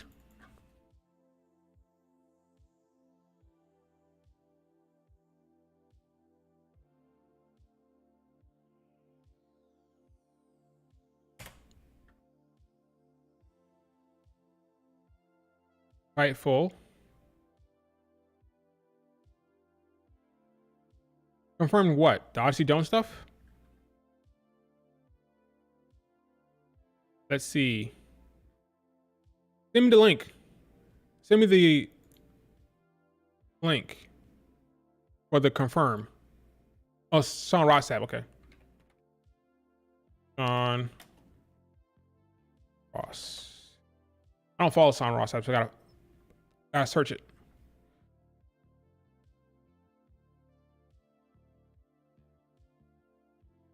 Let's see.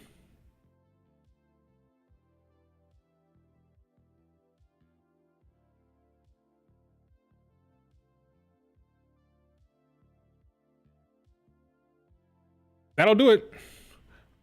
Ozzy Jones was removed from WWE TV when domestic violence allegations came to light. We've not heard of an arrest or charges being pressed in relation to the situation. We reached out to WWE for comment as well as clarification on his status. Talent had not been informed of the situation. Okay, so the domestic violence allegations came to light.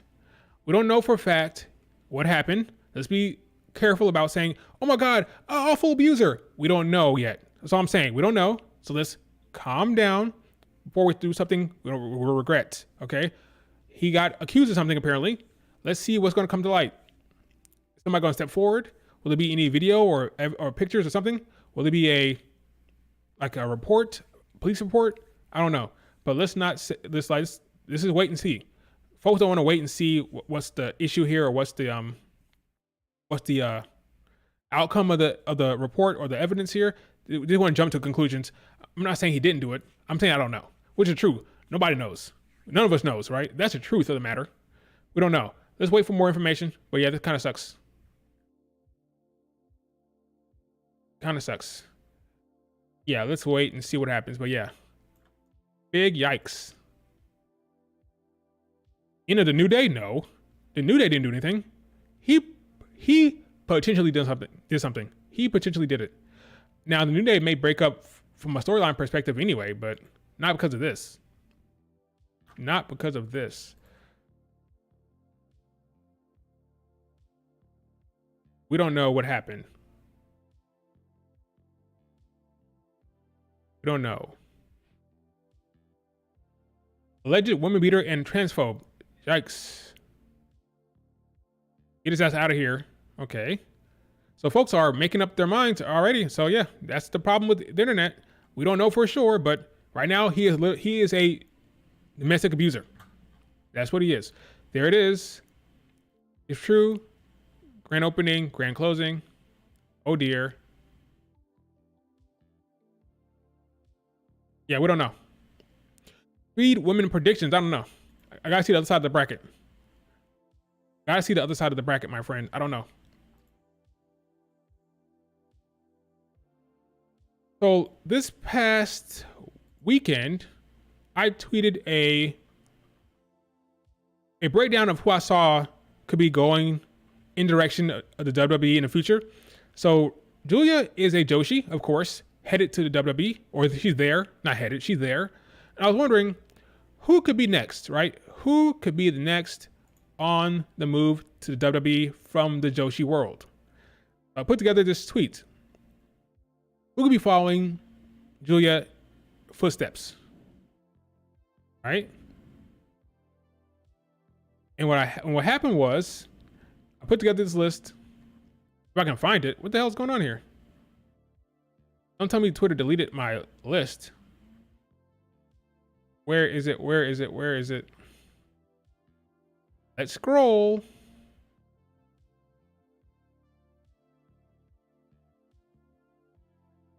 This is annoying. Where is her? Damn, found it. Found it. So I'll put together this list of names of women from Joshi World that might go to the WWE in the future. So here's the list. Here's the thread. First name up, Miyu Yamashita. I was saying her name wrong for the longest time. I was saying Yamashita. That's not how you say it. It's Yamashita. Miyu Yamashita.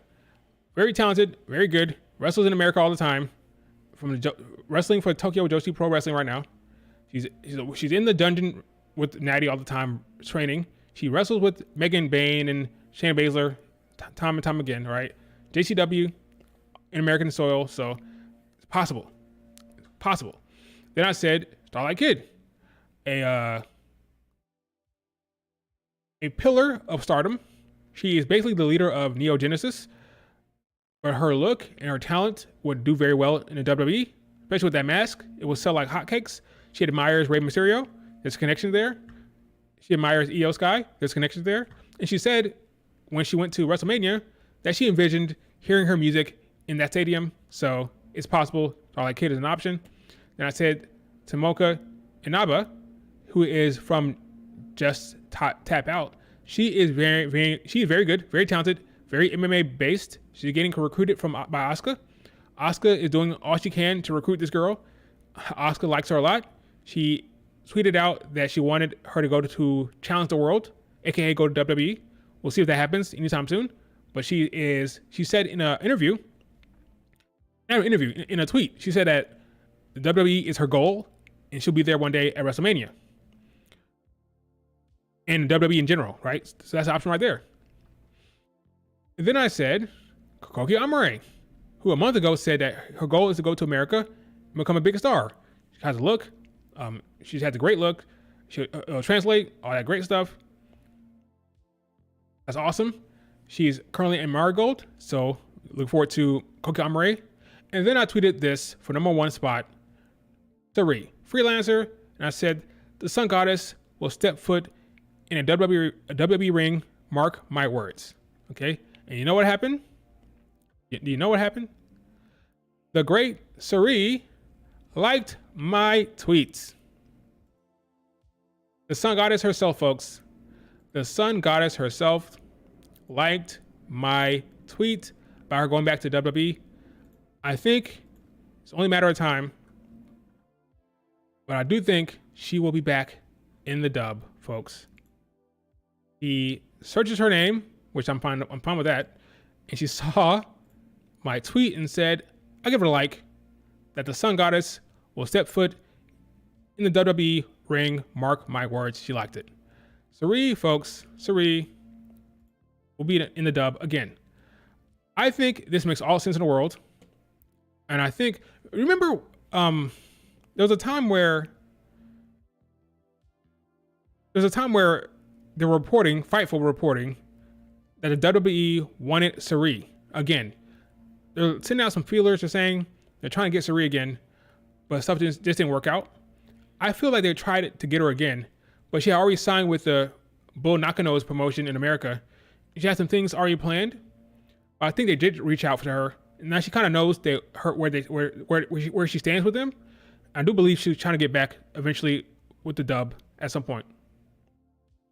But the fact that she liked this tweet, I was so happy about that, man. She will be back in the WWE eventually.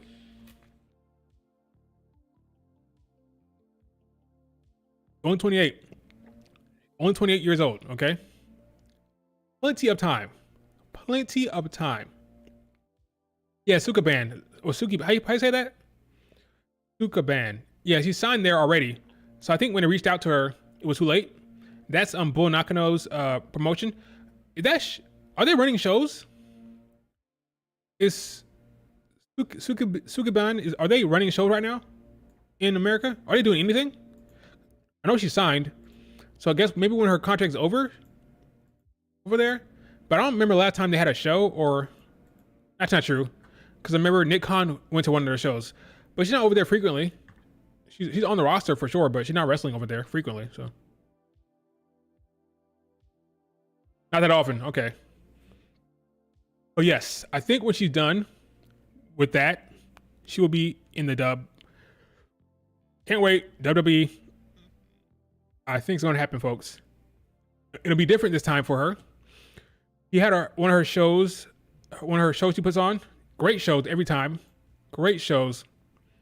Every time I watch one of her matches, I thought about it before.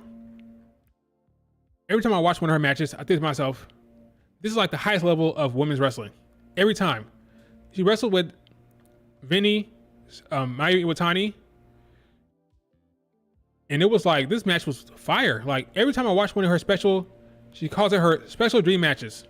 Every time I watch one of her special dream matches, like, this is the top level, highest level of women's wrestling there is. Every time. It's always a banger. And she said after the show, has another show scheduled for in January, another show, chapter 6. But she also said, there are 4 months left in the year. I believe in myself and I will go for it. I will aim to be the ace of the entire center of the women's professional wrestling world. So please continue to support me. She has aspirations. She has ambition. I think she wants to go back to WWE again eventually. Well, not think, she liked my tweet. So there's that. But I think eventually, I don't know when, but she'll be back.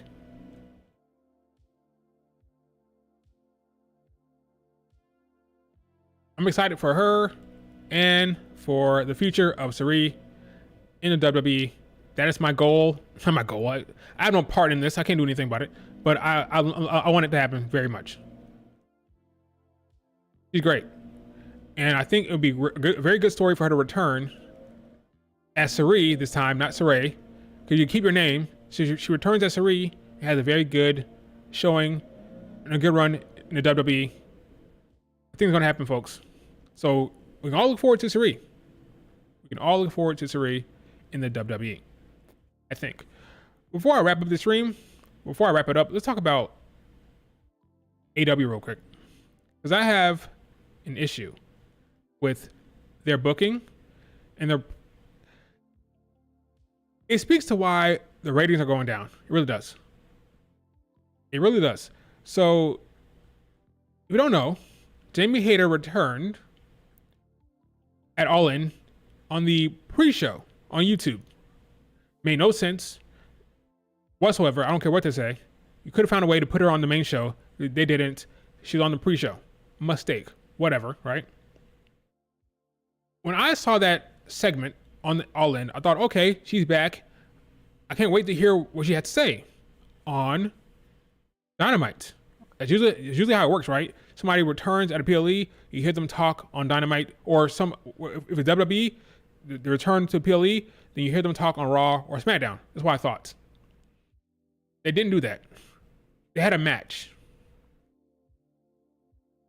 I think that's stupid. I think that is stupid. Pro wrestling is an entertainment business, of course, but it's a storytelling business. It is, first and foremost, a storytelling business. What you needed to do is have her tell her story immediately. While the iron was hot, she returns. Folks want to hear her talk. Let her tell her story in the ring. Cut a promo. I miss you guys. I've been waiting to come back. This is how it's been. This is what I've been through. It's been rough. Yada, yada, yada. I'm back. I'm ready to kick some ass. In the ring, promo, live on the mic, live and in color. That's what you do. That's what it should have done last Wednesday. Instead, it had a match. In typical AW fashion, they put the match before the promo. It makes no sense. What it should have done last week is have her cut a promo, and that sets up the match when somebody interrupts her promo on Collision or Rampage or whatever. But the fact that we're hearing from her now, dropping soon from Renee. Like, I don't care at this point. This should have cut. This should have happened. Not this actually. She should have cut a promo in the ring last week. It is so stupid. They don't understand storytelling. When the person returns, you don't have a match. You have them cut a promo. Tell the story first. Then you have a match. They did the opposite. She had a match. Then now she's doing a segment here with Renee. I don't care. It's so dumb. They don't know how to tell a story. They don't know how to keep the hype, keep the excitement up. They don't understand it. She should have cut a promo immediately. The next Dynamite, but she had a match. It was just dumb.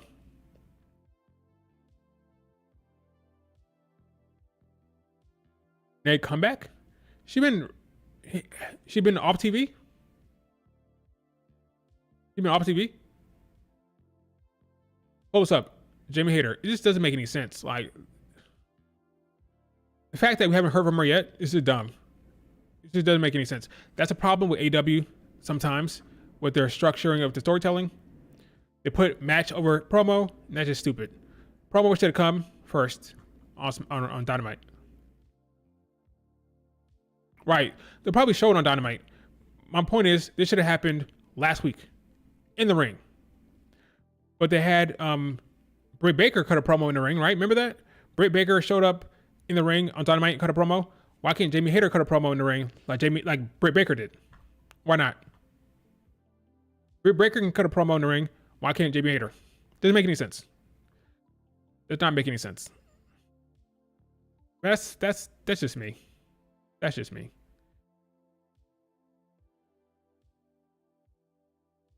Doesn't make any sense at all.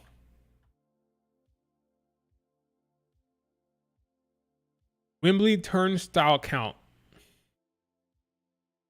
46,000. Not bad. Not the 50,000 folks talking about. Not 50,000. But it is 46,000. That's not bad. Not bad. Anyway, that is it, folks. I think I got nothing else. If you guys have questions, let me know.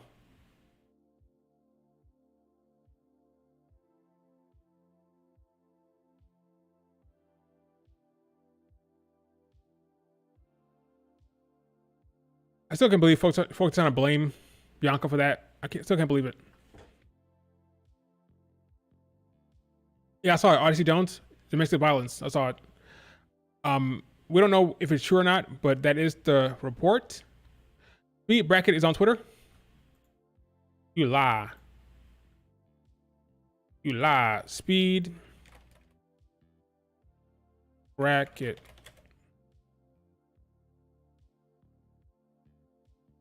Where is it? That's dumb. I searched Speed Bracket. That's not gonna do it, dude. That's not gonna cut it. Speed Bracket. I searched Speed WWE, something like that, right? The match is tomorrow, but he said the bracket is online. I don't see it.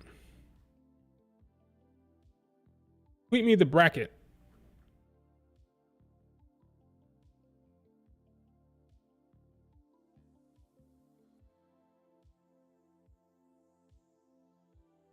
Yes, tomorrow.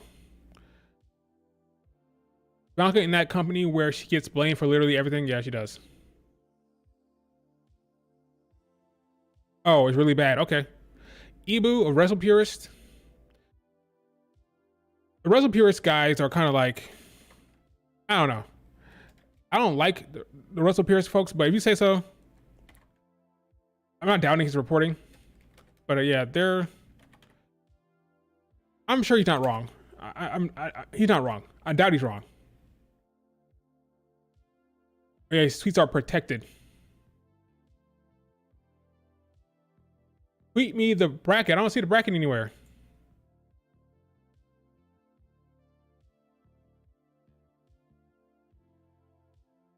Anyway. Pedro, I'm calling you a liar. You're a liar. Bracket is not online. I don't see it. You're a liar, Pedro. You're a liar. Kidding. But I don't see any bracket.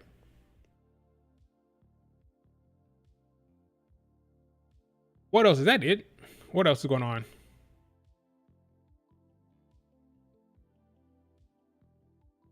think that's it.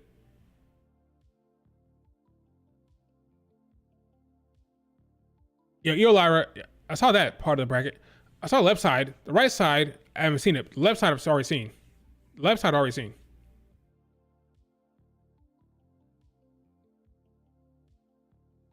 Lyra retweet. I seen the left side, not the right side. Lyra, Valkyria.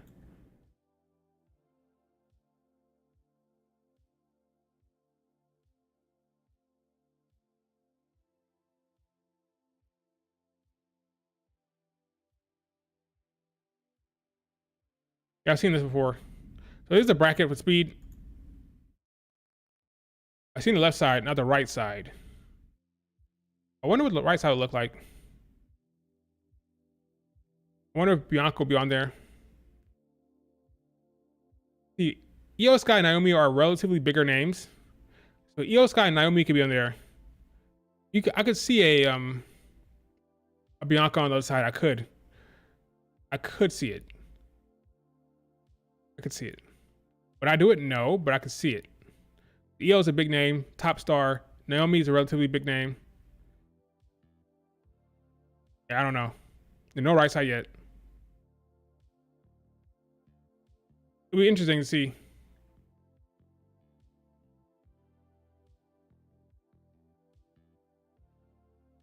Lyra's excited.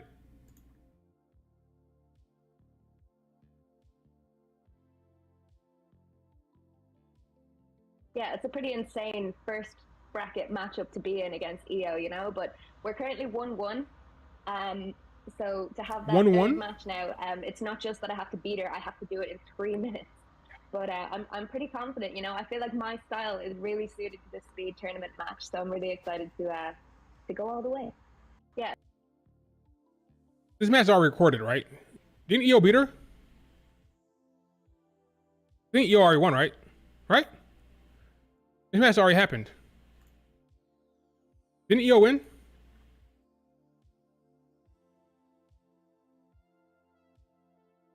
Yeah. Good on her for lying like that. Oh yeah, I'm feeling good about it. Yeah, I have a chance to go all the way. Good on her. She already won. It's over. Io beat her.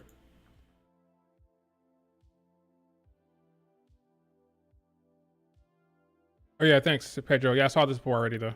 Like, yeah, the right side is what I'm interested in. I want to see the right side, but yeah, there's no right side yet. Look at the difference for the all-in numbers. 2023, 72. 2024, 46. Is that a problem? Not necessarily. Not necessarily. But it's a thing for sure. That's a big jump down. That's a big jump down. For sure. That's not the whole bracket. The right side, not the whole bracket, Pedro. It's not. Not the whole bracket. I can prove it to you. I can prove it to you, sir. Listen, I'm crazy. Maybe I'm crazy. Wait. Let me not get too confident. But I'm sure there should be a right side. Let's see. Let's see. Fix the. Oh, they fixed it. You're right, sir. They fixed the bracket. They fixed it. Originally, it was not like this. Okay? You don't think I'm crazy. You don't think I'm crazy. But originally, it was not like this. Okay? So this actually makes sense. Yes. Semifinals, championship. They changed it. First time, it didn't look like this. The first time, it made it look like it had to be a right side. But yes, you're right. This is the whole bracket. Wasn't paying attention. But yeah, here's the bracket. Y'all know what I'm talking about? The first graphic they put out was weird.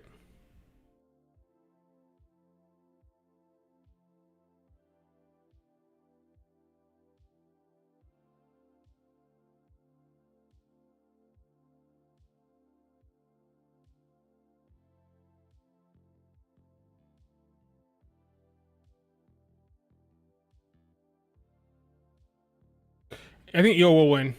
I agree. We like the Joshi style high speed stuff. I think she's gonna win it. She's gonna be the first speed champion.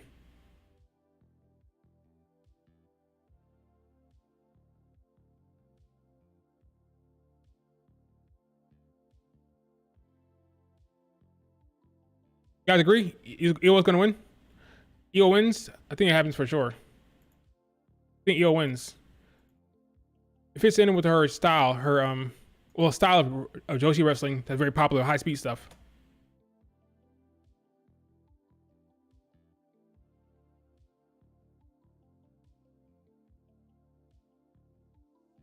I think she definitely wins. Without question, she wins. Io Candice final?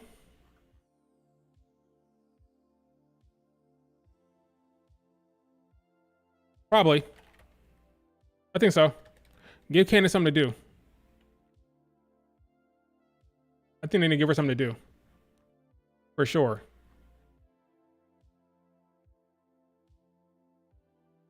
But yeah, that's gonna be cool.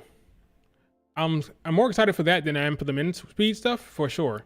I think the women's speed is more intriguing. I think it's gonna be more competitive in a weird way. I think they're gonna take it more seriously. The women will. I think it'll be interesting to see how it goes. I do believe that the women's will be more interesting. I'm trying to find the first graphic to make sure I'm not crazy. Because sworn the first graphic was kind of weird, but maybe I can't find it. I'm trying to prove that I'm not insane about thinking it'll be a right side. The first time they showed it, I can't find it though. So maybe I'm just crazy. The first time they showed that damn speed bracket for the women didn't make sense. That's why I thought it would be a right side. Happens to the best of us? No, I'm about to find it. You shouldn't have said that. Shouldn't have said it. Women's speed bracket. I don't think we see Giulia tonight. I don't think so. I think we see a video package. A video package. That's what we see.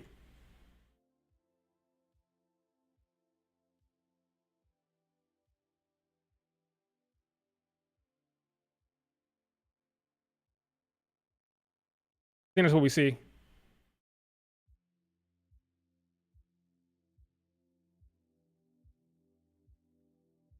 Agreed?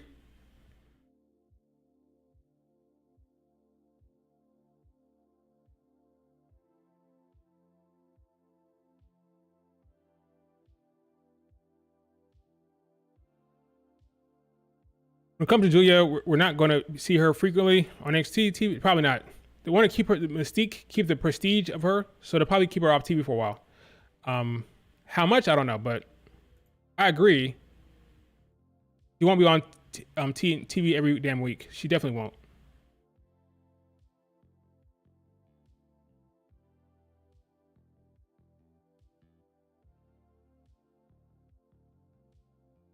She definitely won't. I don't think so. What does Roxanne do tonight, though? What does she do? Does she cut a promo? Does she have a match? Like, what happens with Roxanne? I think she has to do something. I don't know what, but she has to do something tonight.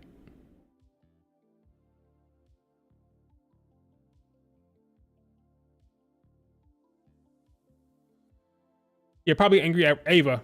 Yeah. Why didn't you tell me she's gonna show up? What's up with that? Yeah, that's exactly what's gonna happen. Exactly. You know how Ava is. Ava and Roxanne are gonna have a powwow about it.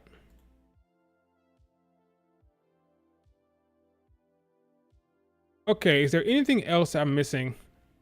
I can't find that image. I'll find it later, maybe. I can't find that image, so whatever. But is there anything else I'm missing here? Any other questions about anything? We'll wrap it up. Been 2 hours again. I can't help myself. 2 hours. Again. folks. Gone the distance.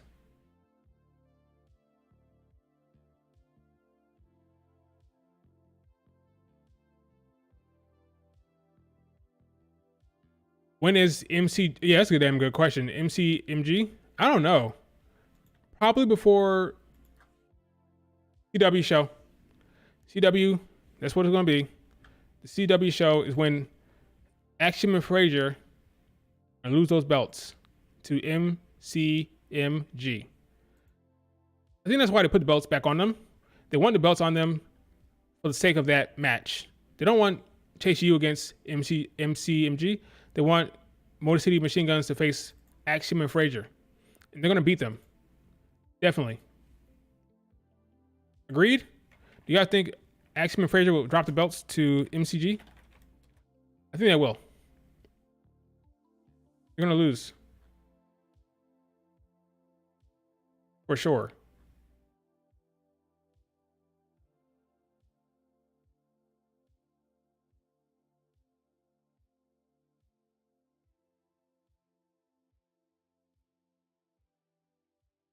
Lyra returning. She's back. Lyra's back. Do you watch Monday Night Raw? Lyra's back. Oh, I mean, return to NXT? No. But she's back on Raw.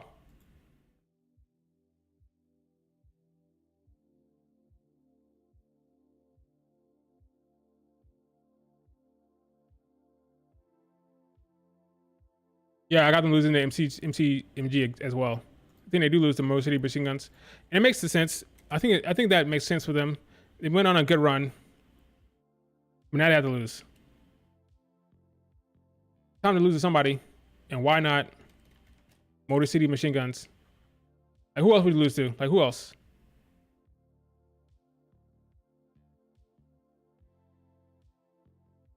Like, who else?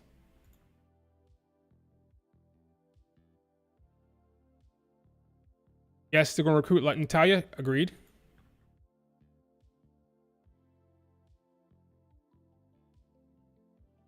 So guess what? The whole entire time I've been talking, I've still been trying to find that damn bracket. This is showing I'm not crazy, but I can't find it. So maybe I am crazy. I'm not, but the original bracket for the speed tournament was confusing. It showed that it had to be a right side to make sense. It had to be a right side, but it's not there. I can't find it, so maybe I dreamt it.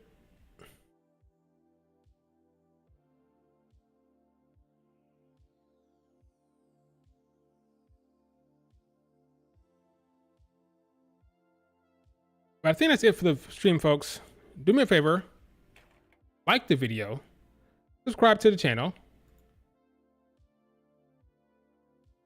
Does Alexa Bliss return next week? Why would she? Why next week? Why next week? Am I missing something? Why next week?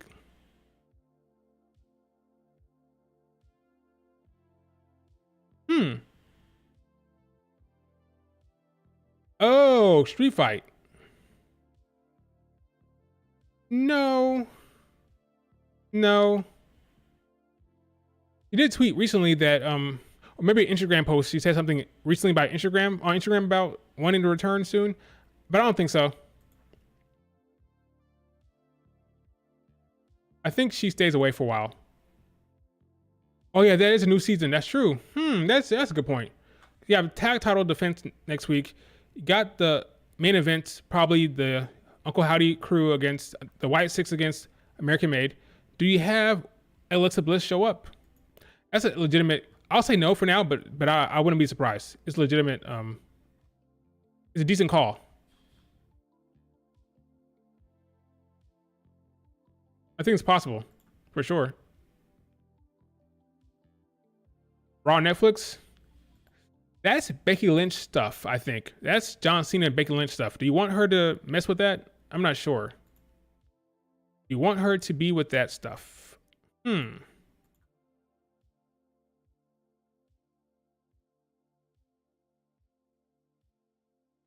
say no for now. I think Becky Lynch comes back for Raw on Netflix. I think John Cena shows up for Raw on Netflix. I think she will probably show up earlier than that or later on. I don't think so. Oh yes, Fox. No more SmackDown on Fox after this Friday. It's over, folks. It's over. No more. It'll be all USA TV for a while, and then Netflix comes at the beginning of next year. So that's all gonna be great. All right, folks. Now I'm really gonna wrap it up because I can't find that image anyway. Do me a favor, like the video, subscribe to the channel, leave a comment, and I will talk to you guys later. Joshi's rule the world. We'll see when Sari will come to WWE again. Hopefully within the next 2-3 years.